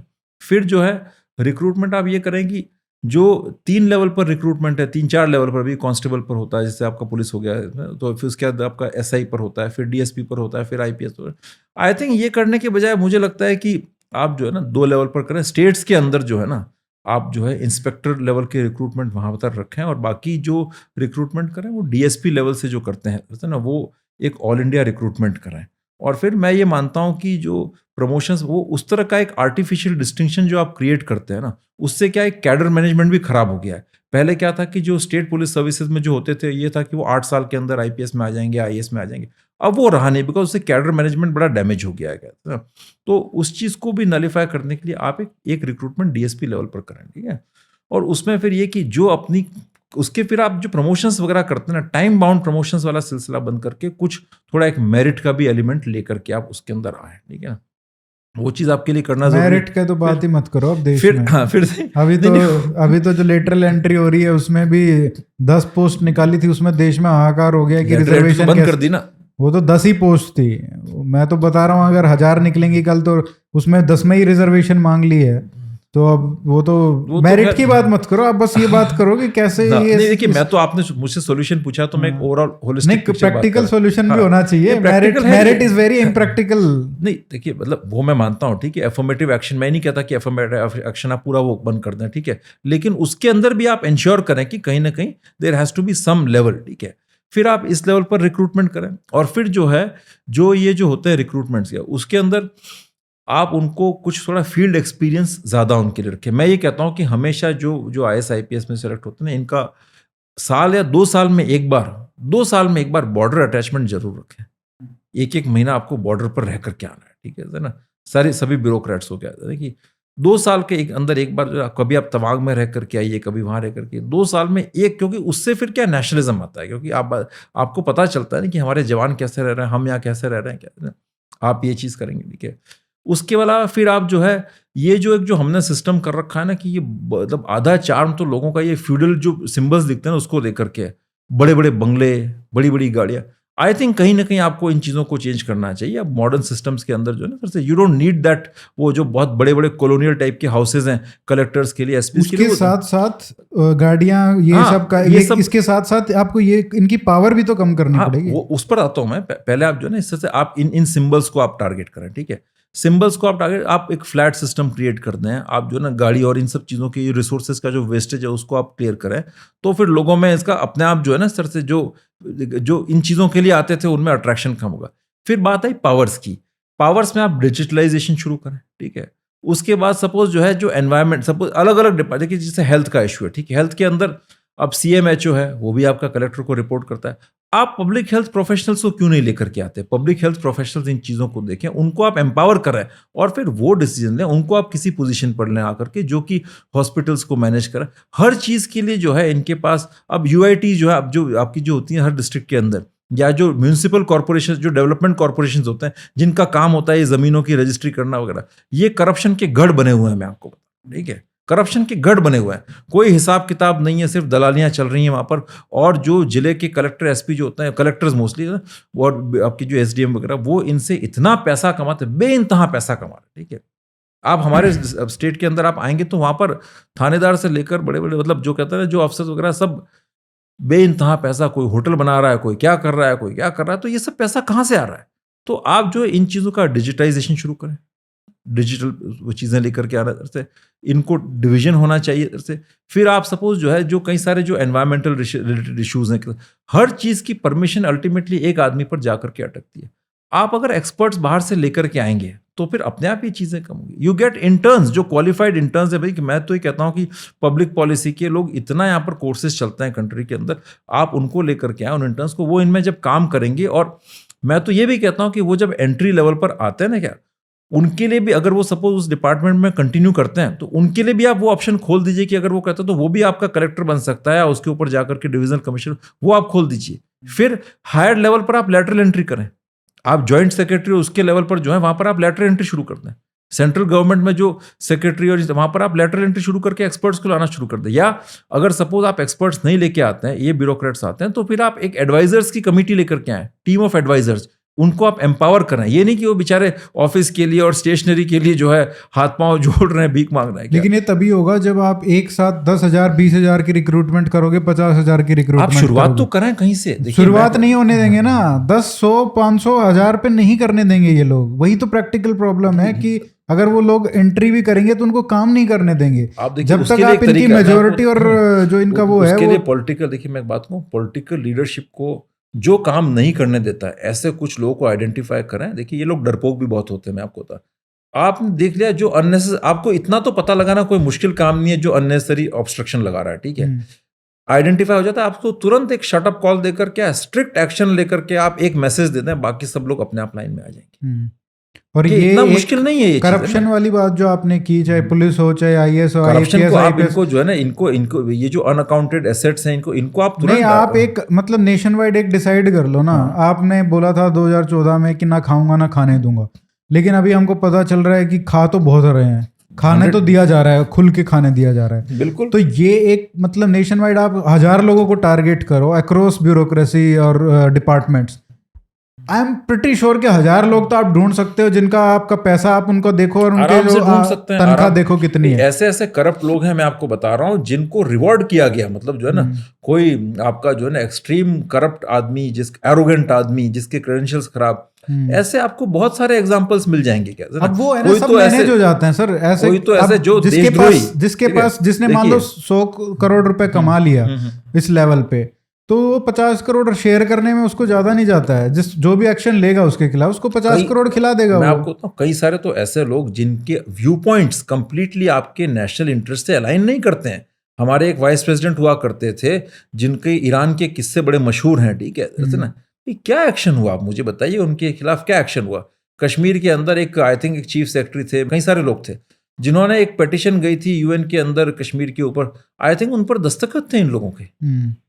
तो कई सारे ऐसे लोग थे जो मतलब जो कहते हैं ना, बिल्कुल जाहिरा तौर पर उनके व्यूज आपके नेशनल इंटरेस्ट के खिलाफ और इन सारी चीज़ों में, लेकिन उनके खिलाफ ना कोई एक्शन ना कोई शिकायत, क्योंकि बस वो एक प्रिविलेज्ड सिस्टम का, एक प्रिविलेज ग्रुप का एक पार्ट है। और एक जो आपने बात की थी कि इतने 10-10, 15-15 साल ये खर्च कर देते हैं, उसका एक बहुत इजी सॉल्यूशन है जो IITs ने भी किया है, जो इंजीनियरिंग में भी हुआ है कि 2 अटेम्प्ट मैक्सिमम कर दो। और आप जो है ना, देखिए मैं आपको बताऊं एक तो चीज़ देखिए, जहाँ पर आप ये जो ल्यूक्रेटिव जो कहते हैं ना इंसेंटिव्स है ना, जहाँ आपने ये बड़ी बड़ी गाड़ियाँ, बड़े बड़े बंगले, आपके गारंटीड प्रमोशंस, ये सब बंद किए, जहाँ पर पता चला कि यार जॉइंट सेक्रेटरी में तो आधे से ऊपर लेटर एंट्री वाले आने लग गए।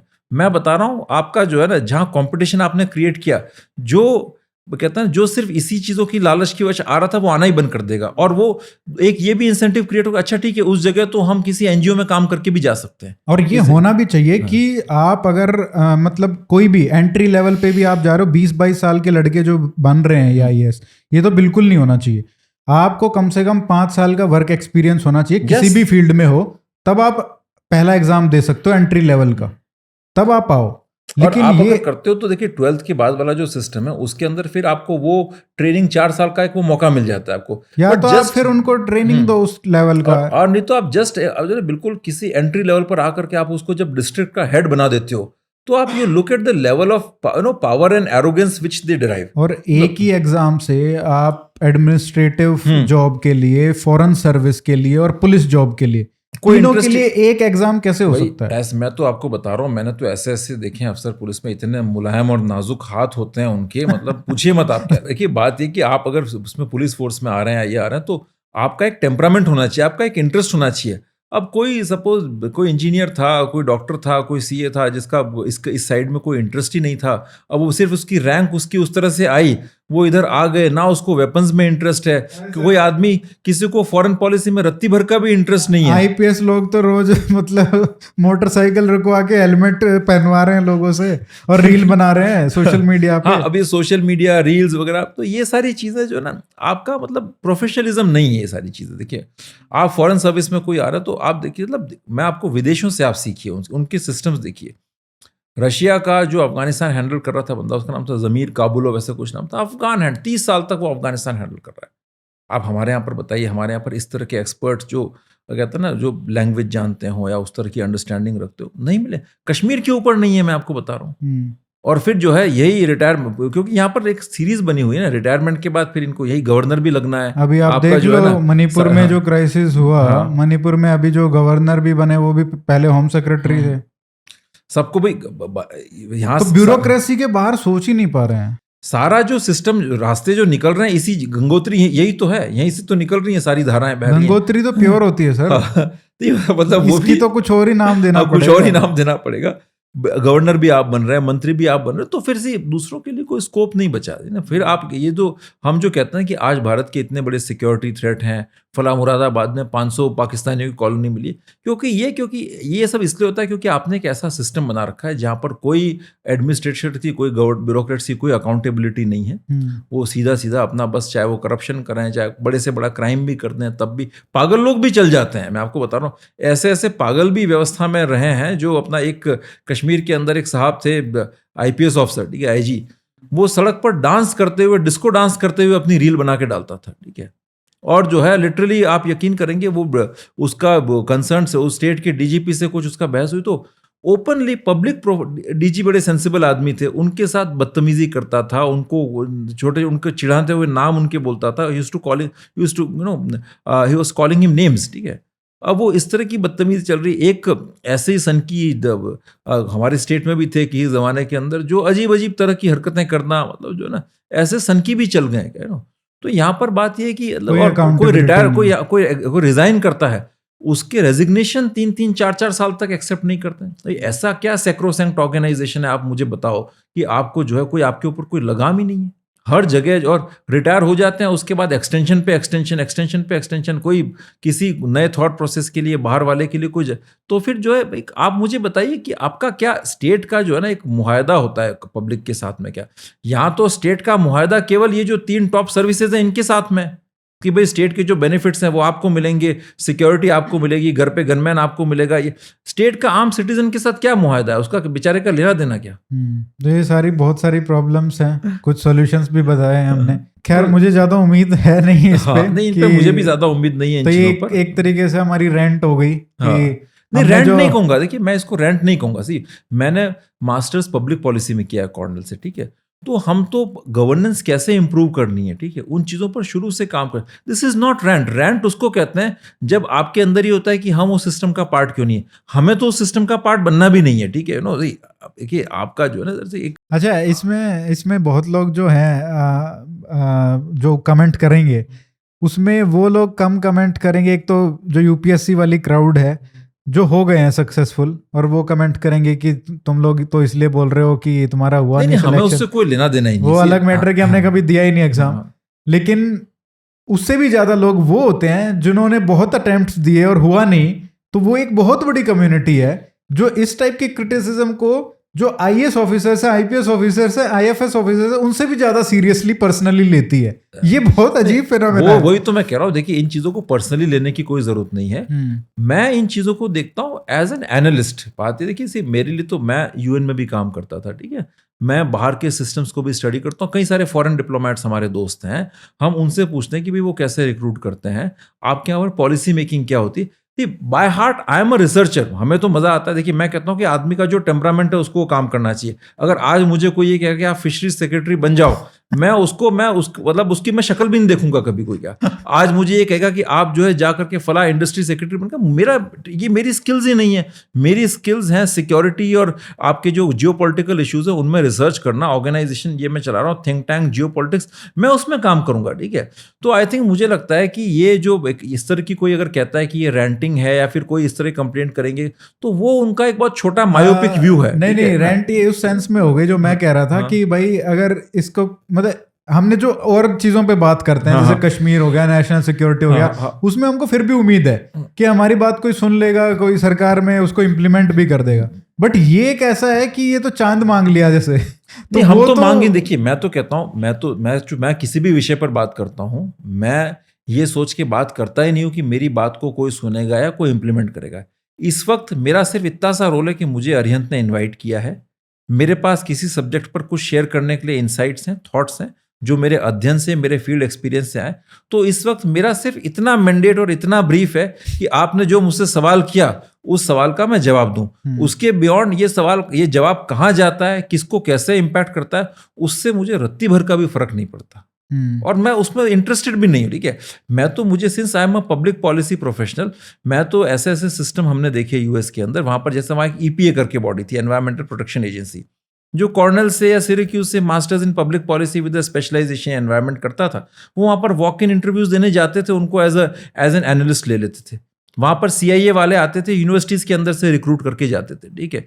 मेरा एक दोस्त था ना, वो मेरे साथ मास्टर्स करा था पब्लिक पॉलिसी के अंदर, वो बोलता है कि मुझे फॉरेन सर्विस ज्वाइन कर रहा हूँ। मुझे लगा शायद इनका भी कोई एग्जाम होता होगा। वो बोलता है नहीं, यहाँ पर कुछ जीमैट टाइप का टेक्निकल कुछ आपका जो उसके एप्टीट्यूड टेस्ट टाइप का था, उसके बाद फिर वो हुआ, और फिर उसका जो एक जो सिक्योरिटी क्लियरेंस उसके लिए वो अपने उनके दोस्तों से पूछते हैं। तो उसके कुछ फ्रेंड्स आए, उसने कहा कि यार ये तुमसे पूछेंगे तो देख लेना, तुम मेरे दोस्त हो। तो मैं बता दिया। उसके बाद वो सिलेक्शन हो गया। मैंने कहा हाँ हो गया, लेकिन वो होने के बाद भी वो 1-2 साल तक किसी एनजीओ में काम। मैंने कहा तुम तो फॉरेन सर्विस वाले। नहीं मेरा वो रोस्टर में आ चुका है, अब जैसे भी कोई रिक्वायरमेंट आएगी। फिर उसका चूंकि स्पेशलाइजेशन ट्रेड में था, इंटरनेशनल ट्रेड के अंदर, तो जब किसी फला एम्बेसी के अंदर या किसी मिशन के अंदर जो है ना ट्रेड डिप्लोमेट की रिक्वायरमेंट आई, तभी उसको भेजा गया। तो और ये कि उस सिस्टम के अंदर फिर ऐसा स्टेल नहीं है, लोगों ने काम किया 3 साल 4 साल। चूंकि देखिए वहां पर ऐसा तो है नहीं कि लोग इन्हीं को राजा मानते हैं या भगवान मानते हैं, तो वो 3 साल 4 साल काम करने के बाद फिर वो प्राइवेट सेक्टर में भी शिफ्ट कर जाते हैं, क्योंकि उनके लिए वो सिर्फ जॉब है। वो कंसल्टेंसी में भी शिफ्ट कर जाते हैं। वहां पर जो थिंक टैंक्स हैं, ब्रोकिंग्स, रैंड कॉर्पोरेशन, वहां पर जो सीनियर एनालिस्ट काम कर रहे हैं, वो सरकार आती है तब फिर एम्बेसडर्स भी लग जाते हैं। जैसे जो आपका ये तो अफगानिस्तान के अंदर जो था आपका खलीलजाद, जो आपका ना सर से जो ये बुश के टाइम में जो एम्बेसडर था से, तो वो पहले I think he was working as a senior fellow as analyst in some think tank. Doctor Michael Rubin, ठीक है, वो इराकी प्रोविजनल गवर्नमेंट के एडवाइजर थे, इनके पेंटागन के एडवाइजर थे, अभी वो अमेरिकन एंटरप्राइज इंस्टीट्यूट के अंदर सीनियर फेलो। तो वहां पर ये इस तरह का आपने एक नया जातिवाद क्रिएट नहीं किया है कि सपोज कहीं कोई प्रोफेसर बना हुआ है तो उसको जो है अफसर को देखते ही अंदर बेचारा वो पश्चाताप और ग्लानि से गिर जाएगा कि उसका कोई स्टेटस नहीं है। तो इसलिए मुझे लगता है अगर कोई ये कहता है, ये कोई सर्विंग ब्यूरोक्रेट है जिसका सिलेक्शन हो गया कि साहब ये कोई रेंटिंग है, आई थिंक इन छोटी सोच से बाहर निकलना चाहिए। And we should think as international citizens क्या सर से, और दुनिया इसके आगे भी बहुत दुनिया है, ठीक है। मैं आपको एक और चीज बताऊं, देखिए मैंने तो सरकार के अंदर जो है ना सर से, मुझे किसी कैपेसिटी के अंदर, not in the official capacity, काम करने का मौका भी मिला। लेकिन मैं आपको सच बता रहा हूं, जो मैंने वर्क कल्चर वहां पर देखा, जो मैंने वर्क कल्चर देखा, अगर मुझे उसी हिसाब से उसी जगह वर्क कल्चर वापस जाने का मौका, मैं शायद ना जाऊं। बिकॉज अगर आप क्रिएटिव हैं, ठीक है नो, देखिए मैं वैसे कश्मीर के अंदर जब मैं काम कर रहा था no, when I used to advise honourable governor, तो तब मुझे रिसर्च का सारा मौका मिला, मैं अपने नोट्स बनाता था क्या। अगर मैं सरकारी नौकरी किया जो है ना, वो उस पोजीशन के उसके ऑब्सेशन में ही रहता, ठीक है, हमने तो मना कर दिया कि हमें कोई आपका ऑफिशियल स्टेटस चाहिए भी नहीं, बिकॉज आपका ऑफिशियल सिस्टम आपके साथ जुड़ जाता है, आपके आगे 4 कमांडो, पीछे 4 कमांडो, 2-2 गाड़ी, आप कहाँ पब्लिक से मिल पाओगे। तो आई न्यू दैट, इसलिए जो है हमने तो वो सारे नोट्स लेकर के, मेरा फोकस था कि ठीक है यार, यहाँ पर स्टेल होने से कोई फायदा नहीं, आप किताबें लिख दो। तो मैंने उससे 3 किताबें निकल के आई। आज वो 3 किताबें जो है मेरी पूरी दुनिया में चल रही, लोग उससे मुझे पहचानते हैं, ना कि ये कि फला जगह पर ठीक है एडवाइस किया था, आपके 50 लोग आके चले गए। लोग, कुछ लोगों को ऑब्सेशन होता है कि वो एक सरकारी बंगला, एक सरकारी गाड़ी और एक सरकारी दफ्तर घेर करके बैठ जाए, उनका जो विजन जो है वो उसी तक कन्फाइन हो जाता है। आई थिंक कहीं ना कहीं हमें अगर एक वर्ल्ड पावर के लेवल पर सोचना है तो इस मानसिक कंगाली से बाहर निकलना पड़ेगा, और जो है ना देखिए बिल्कुल बढ़िया तरीके से सर्विसेज को भी आपको बिल्कुल एक कहते हैं ऐसा कि जैसे आपकी सोसाइटी का एक नॉर्मल पार्ट है, आप उस तरह से बनाइए। Beautifully put sir. बट मैं आपको मेरा ये अमेरिकन सिस्टम में जो है ना, वहां पर सबसे ज्यादा वैल्यू प्रोफेसर की होती है। आप जाके वहां पर आप देखेंगे, हमारे वहां, मैं कॉर्नल में था, वहां पर ये था कि हमारे प्रोफेसर थे, एक थे प्रोफेसर डेविड लिप्सकी। अब उनको कोई वहां पर डीन बनाना चाहता, हेड ऑफ द डिपार्टमेंट, उस आदमी ने हाथ जोड़ लिया कि सॉरी, मेरी रिसर्च सेक्रीफाइस होगी, मुझे नहीं बनना हेड ऑफ द डिपार्टमेंट। अब क्या कारण है देखिए, क्योंकि वहां पर हेड ऑफ द डिपार्टमेंट कोई उस तरह की फ्यूडल पोस्ट नहीं है कि आपके पास अनाप शनाप पावर्स रहेंगे। वहां पर हेड ऑफ द डिपार्टमेंट अगले के लिए एक लाइबिलिटी है, क्योंकि उसकी टाइपिंग भी उसको खुद करनी है, उसको अपना डॉक्यूमेंटेशन वगैरह सब कुछ करना है। और मैं आपको ऑनेस्टली बता रहा हूँ, वेस्ट में जब इतनी बड़ी बड़ी यूनिवर्सिटीज, कॉर्नेल में हमारा एक डिपार्टमेंट था, Cornell institute of public affairs, उसको 3-4 यंग इंटर्न बच्चे मिलकर संभालते थे। जो यहाँ पर काम सरकार 100 आईपीएस के थ्रू करवाती है, या फिर जो है ना, जो ऑफिसेज में आप जाके देखो तो बाबुओं की बड़ी, क्लार्क्स की, लोअर यूडीसी एलडीसी की भीड़ लगी रहती है, कुछ काम नहीं होता वहां पर, अलावा समोसे कचौरियों की स्मेल के सिवा कुछ होता नहीं। वो वहां पर आप बाहर जाके देखो तो इंटरनेशनल बॉडी, और उससे ज्यादा एफिशिएंटली काम होता है, 3-3, 4-4, 5-5 लोग मिलकर करते हैं। नहीं, मैं आपको एक ब्यूरोक्रेसी का एक बहुत बढ़िया एग्जांपल बताता हूँ। चंडीगढ़ की बात है, हरियाणा, क्योंकि वो वहाँ पे स्टेट कैपिटल भी है, एक तो इतनी दूर है। तो हमारे जैसे एक ट्रैक्टर था, तो उसको क्या किया, उसका जो नंबर था, उसका जब लाइसेंस बना तो उन्होंने गलती से उसको स्कूटी का बना दिया कि ये स्कूटी का है, नंबर था वो ट्रैक्टर का, ठीक है। अब उसको करेक्ट करवाने के लिए, अब जहाँ से वो ट्रैक्टर लिया था, वो जिस एजेंसी के थ्रू लिया था वो बंद हो गई, वो दुकान ही बंद हो गई। तो अब हम जैसे अप्रोच कर रहे हैं कि चंडीगढ़ गए कि भाई ये ऐसे ऐसे गलत, तुम्हारी गलती से हो गया, ये कर दो। तो बोले जाके एजेंसी को बोलो, वो करेंगे, यहाँ पे फाइल डालेंगे और उसके बाद हम करेक्ट करेंगे। गलती तुम्हारी है, तुम एजेंसी को बोल रहे हो जो बंद हो चुकी है, अब वो कैसे, कहाँ से फाइल डालेगी वो? तुम भाई कर दो ना इधर से, तुम देखो ये ट्रैक्टर है, फोटो है, ये सब कुछ है। तो बोले नहीं, वहाँ से डॉक्यूमेंट भिजवाओ डिस्ट्रिक्ट कलेक्टर, डीसी ऑफिस से, वहाँ से करवाया, एसडीएम से, वहाँ से सारी फाइल अपलोड हो गई। उधर जाके फिर से गए चंडीगढ़, बोले कि या तो फाइल ही अपलोड नहीं हुई है यहाँ पर। मतलब इतने चक्कर कटवा दिए उस छोटी सी चीज के लिए। आदमी की आने जाने की कॉस्ट, उसके मेंटल हेरेसमेंट की कॉस्ट, उसकी अच्छा, गाड़ी वहां के पे पेट्रोल ऐसा की नहीं है कि कॉस्ट। वहां पे जाते ही आपको मिल जाएगा, नहीं साहब तो आज है ही नहीं, वो कंप्यूटर पे बैठने वाला ही नहीं है, 2 दिन से जा रहे हैं, है ही नहीं। और जो उनको तो क्या सरकारी गाड़ी मिली हुई है, तो वो तो मुफ्त में अपना आना जाना कर रहे हैं, ठीक है। इधर जो है बेचारा आम आदमी जो जा रहा है ना, वो अपने जेब का पैसा लगा करके जा रहा है, उसकी कोई वैल्यू नहीं है, देखिए उसकी कोई डिग्निटी नहीं है इनकी नज़र के अंदर। तो प्रॉब्लम ये है सिंपल। देखिए आज मैं आपको बताता हूँ, हमारी बात करता हूँ, मैंने इतने सिक्योरिटी रिस्क वाले एरिया में काम किया है, मल्टीपल थ्रेट्स हम फेस करते हैं, ठीक है। हमें अपनी सिक्योरिटी के लिए जब उसकी जरूरत पड़ी, ठीक है, उसके लिए अप्लाई किया तो कोई रिस्पांस नहीं है। गन लाइसेंस भी डीसी देता है। गन लाइसेंस जो है उसके लिए जो है इतनी एरोगेंस, अब जो डीसी साहब जो होते हैं, अब ये कौन एक्सपर्ट क्या होता है। अच्छा, अभी कोई और उसकी जगह मैं होता तो मुझे पता चलता कि मेरे शहर में कोई किसी ने इस तरह से रिसर्च किए, मैं उसे बुलाता अपने पास या फिर खुद जाता और उससे बोला कि उसके साथ हाथ, मतलब उसको चाय पिला करके यार मुझे समझाओ। मेरा होशियार आदमी तो ये करता, मुझे फायदा होता उसमें। मैंने तो अपना काम किया, मैंने इसी तरीके से, अगर कोई एक्स मिलिटेंट भी है, क्रिमिनल भी है, कि यार आप मेरे गुरु, आप मुझे समझाओ। पॉजिटिव अप्रोच तो वो होती है, अगर वो होता तो कई सारी चीज़ें उदयपुर में प्रिवेंट हो जाती, कन्हैया की किलिंग भी बच जाती। मैंने उसका प्रेडिक्शन किया था कन्हैया की किलिंग का, लेकिन वहाँ पर साहब की एरोगेंस, अच्छा ये कौन एक्सपर्ट है, क्या है, गन लाइसेंस, हम राजा हैं, ईस्ट इंडिया कंपनी क्या करते रहो, इनसे कौन बात करेगा। मिलने के लिए आप बाहर 3-3 घंटे वेट करें, आपको कोई समय नहीं। जयपुर जाए तो जयपुर जा करके फला सेक्रेटरी से, होम सेक्रेटरी से मिलने के लिए आप कितने चक्कर हमने काटे होंगे, कितना पेट्रोल खर्च होता है, हमें तो सरकार नहीं देती है ना ये चीज़, कहते हैं। और वो उसके लिए वहाँ पर उनको मिलने की, और आपको ऐसे बेवकूफ़ों जैसे, मतलब जो कहते हैं ना, जवाब दे करके बिल्कुल टालने वाली बात जो होती है, आपको हमेशा रवाना कर देंगे, आप कोई भी शिकायत लेके जाइए, कोई भी कंप्लेंट। तो ये इस तरह की जो एक अप्रोच जो है ना, उससे कुछ देश का भला नहीं होना, मैं आपको सच बता रहा हूँ, ठीक है। आप जो मैंने ऐसे, और अब ये चीज़ ज़्यादा होती जा रही है, बिकॉज जो पॉलिटिशियंस जो है वो और भी ज़्यादा कहते हैं ना इनकॉम्पिटेंट, उनको कुछ पता नहीं है, उनका कोई ग्राउंड लेवल पर वो बेस भी नहीं है। मैं आपको सच बता रहा हूँ कि जो वर्तमान में जो पॉलिटिकल लीडरशिप जो अलग अलग स्टेट्स में जगह जगह हम देखते हैं, इमेच्योर, कोई मास का सपोर्ट बेस नहीं है, कोई विजन नहीं है, अपॉइंटेड है ना, अपॉइंटेड टाइप्स, ठीक है। वो ऐसे केस में ब्यूरोक्रेसी और हावी हो जाती है। तो आप देख लीजिए whether India is a democracy और a bureaucracy, that's a fundamental question. नहीं, वेल पुट सर। और लोग छोड़ के जा रहे हैं देश, आपको बताऊं मैं, वो तो है ही, वो तो हर साल वो इतने बहुत लोग सारे देश छोड़ के जा रहे हैं, क्या बहुत सारे रीजन, इतने सारे लोग आपके हमारे इंडियंस, लोग कहते हैं कि साहब सत्या नडेला भी इंडियन है, और कौन सुंदर पिचाई भी इंडियन है। मुझे बताइए, वो अच्छा ये बाहर तो है इसलिए वो है, आज वो अगर यहाँ पर होते तो क्या होता। ये तो इकोनॉमिक रेफ्यूजीज हैं। अभी जो गवर्नमेंट की और एक्सपर्टीज की बात कर रहे हैं, हम देखेंगे आने वाले समय में बहुत सारे इंडियंस जो जाएंगे बाहर और वहाँ की गवर्नमेंट्स में काम करेंगे। अभी हम देखना शुरू कर दिया है, यूएस में भी बहुत सब देख रहे हैं, कनाडा में भी देख रहे हैं, हर जगह ऐसा ही होने वाला है। आपके तो सिर्फ अभी तक सिर्फ सीईओज देख रहे थे, अभी हो सकता है प्रेसिडेंट, प्राइम मिनिस्टर्स और वो भी देखेंगे हम आगे। बट जो मेरा एक पर्सपेक्टिव था और रहता है हमेशा, कि जब मैं रेंट की बात कर रहा था, इन द सेंस कि हमने बोल दिया, हमारे मन में था, और बहुत लोगों के साथ रेजोनेट भी करेगा, बहुत क्रिटिसिज्म भी होगा, which is fine. I mean it's a very academic task हम जो कर रहे हैं ना, बिल्कुल वो एक एकेडमिक और इंटेलेक्चुअल एक्सरसाइज। बट मेरा ये जो पॉइंट था ये था कि मेरा ये रहता है कि हम कुछ भी ऐसा डिस्कशन करें तो एटलीस्ट उससे कुछ चेंज आए।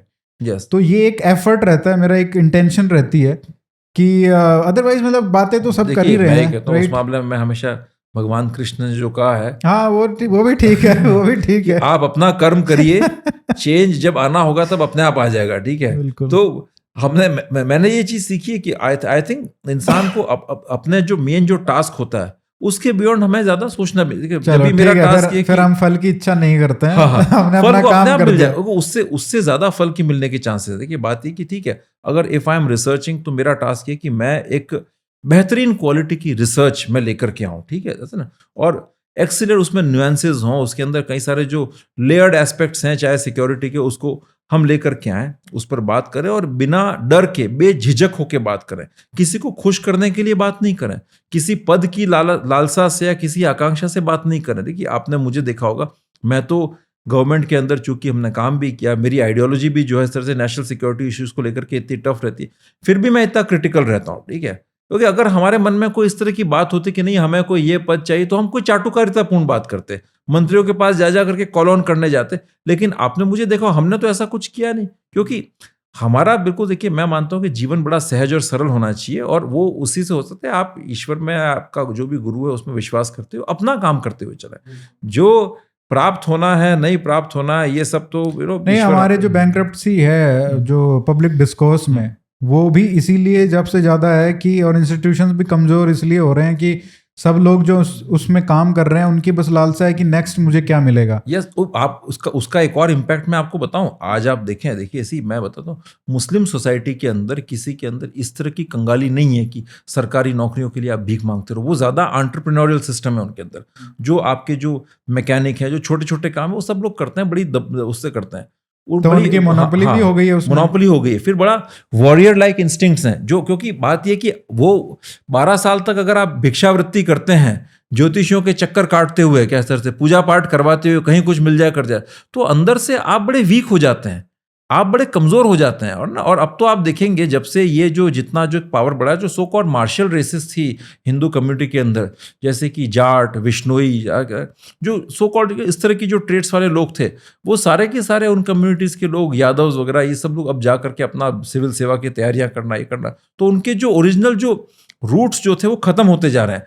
अब वो उस तरह से नहीं है कि उनको मतलब कहते हैं ना, एक बड़ा एक आपका गांव में पहले अखाड़े होते थे, कुश्तियां करना, ये करना, वो सारा फिजिकल डैमेज जितना किया है ना इन चीज़ों ने, हमें फिजिकली वीक बना दिया है, मतलब जो है ना। तो क्योंकि आप जब मेंटली परेशान होंगे, स्ट्रेस्ड आउट होंगे, कि अगर यार हीन भावना आप में होगी, अगर आपके पास कोई पद नहीं है तो आप बहुत वीक हैं, तो आपके अंदर कॉन्फिडेंस ही नहीं आएगा, तो ऐसा व्यक्ति क्या लड़ेगा, क्या अपनी कम्युनिटी की रक्षा करेगा? तो कहीं ना कहीं ब्यूरोक्रेसी देश को तो खोखला कर ही रही है, और उसके जो एस्पिरेशंस हैं वो जो यूथ है उसकी एनर्जी को भी खत्म कर रहे हैं, और जिसकी वजह से देश का बहुत मैं नुकसान इसको हो रहा है। ऐसे कंक्लूड करूंगा, ब्यूरोक्रेसी जरूरी है, हर व्यवस्था के लिए जरूरी, ठीक है। हमारी ब्यूरोक्रेसी ने ब्यूरोक्रेसी जो है वो खतरनाक एक है। बात कहूँगी, हमारी ब्यूरोक्रेसी ने अच्छे काम भी बहुत किए और बहुत काबिल अफसर भी हैं इनके अंदर। पहले जो पुरानी ट्रेडिशंस आई हैं तो ऑनेस्टी की भी मिसाल है, एफिशिएंसी की भी मिसाल है, लेकिन आई थिंक अब आपको उसमें, उसके ढांचे में, उसके ढर्रे में मूलभूत परिवर्तन की आवश्यकता है, और कहीं ना कहीं मॉरल्स, एथिक्स बहुत कॉम्प्रोमाइज हुए हैं। और ये बात मैं अकेला नहीं कह रहा, आप पूछें जो पुराने जो अफसर थे वो भी इस बात को कहीं ना कहीं एक्सेप्ट करते हैं कि अब जो है ना, जो अल्टीरियर मोटिव्स हैं, चाहे वो पैसा हो, पावर की लालच हो, या फिर जो है एक एरोगेंट बिहेवियर करने की सहूलियत हो, वो ज़्यादा प्रभावी हो गए हैं, है ना, बजाय उसके कि रियल जेन्युइन इंटरेस्ट या पब्लिक सर्विस के। तो कहीं ना कहीं हमें इसमें एक आमूलचूल परिवर्तन की आवश्यकता है, जिसके लिए कई सारे सॉल्यूशंस हैं। अभी तो हमने कुछ डिस्कस किए, मुझे उम्मीद कम है कि कोई इन पर चाहेगा, लेकिन अगर कोई पॉलिटिकल लीडरशिप अगर ठान ले तो इस पर बात करना चाहे तो उनसे भी हम बात कर सकते हैं। बहुत लोग सपोर्ट करेंगे उसको। Yes. बिल्कुल। Yeah. Sir thank you so much, आपने इतना अच्छे से एक्सप्लेन किया। फिर से thank you so much. Thank you.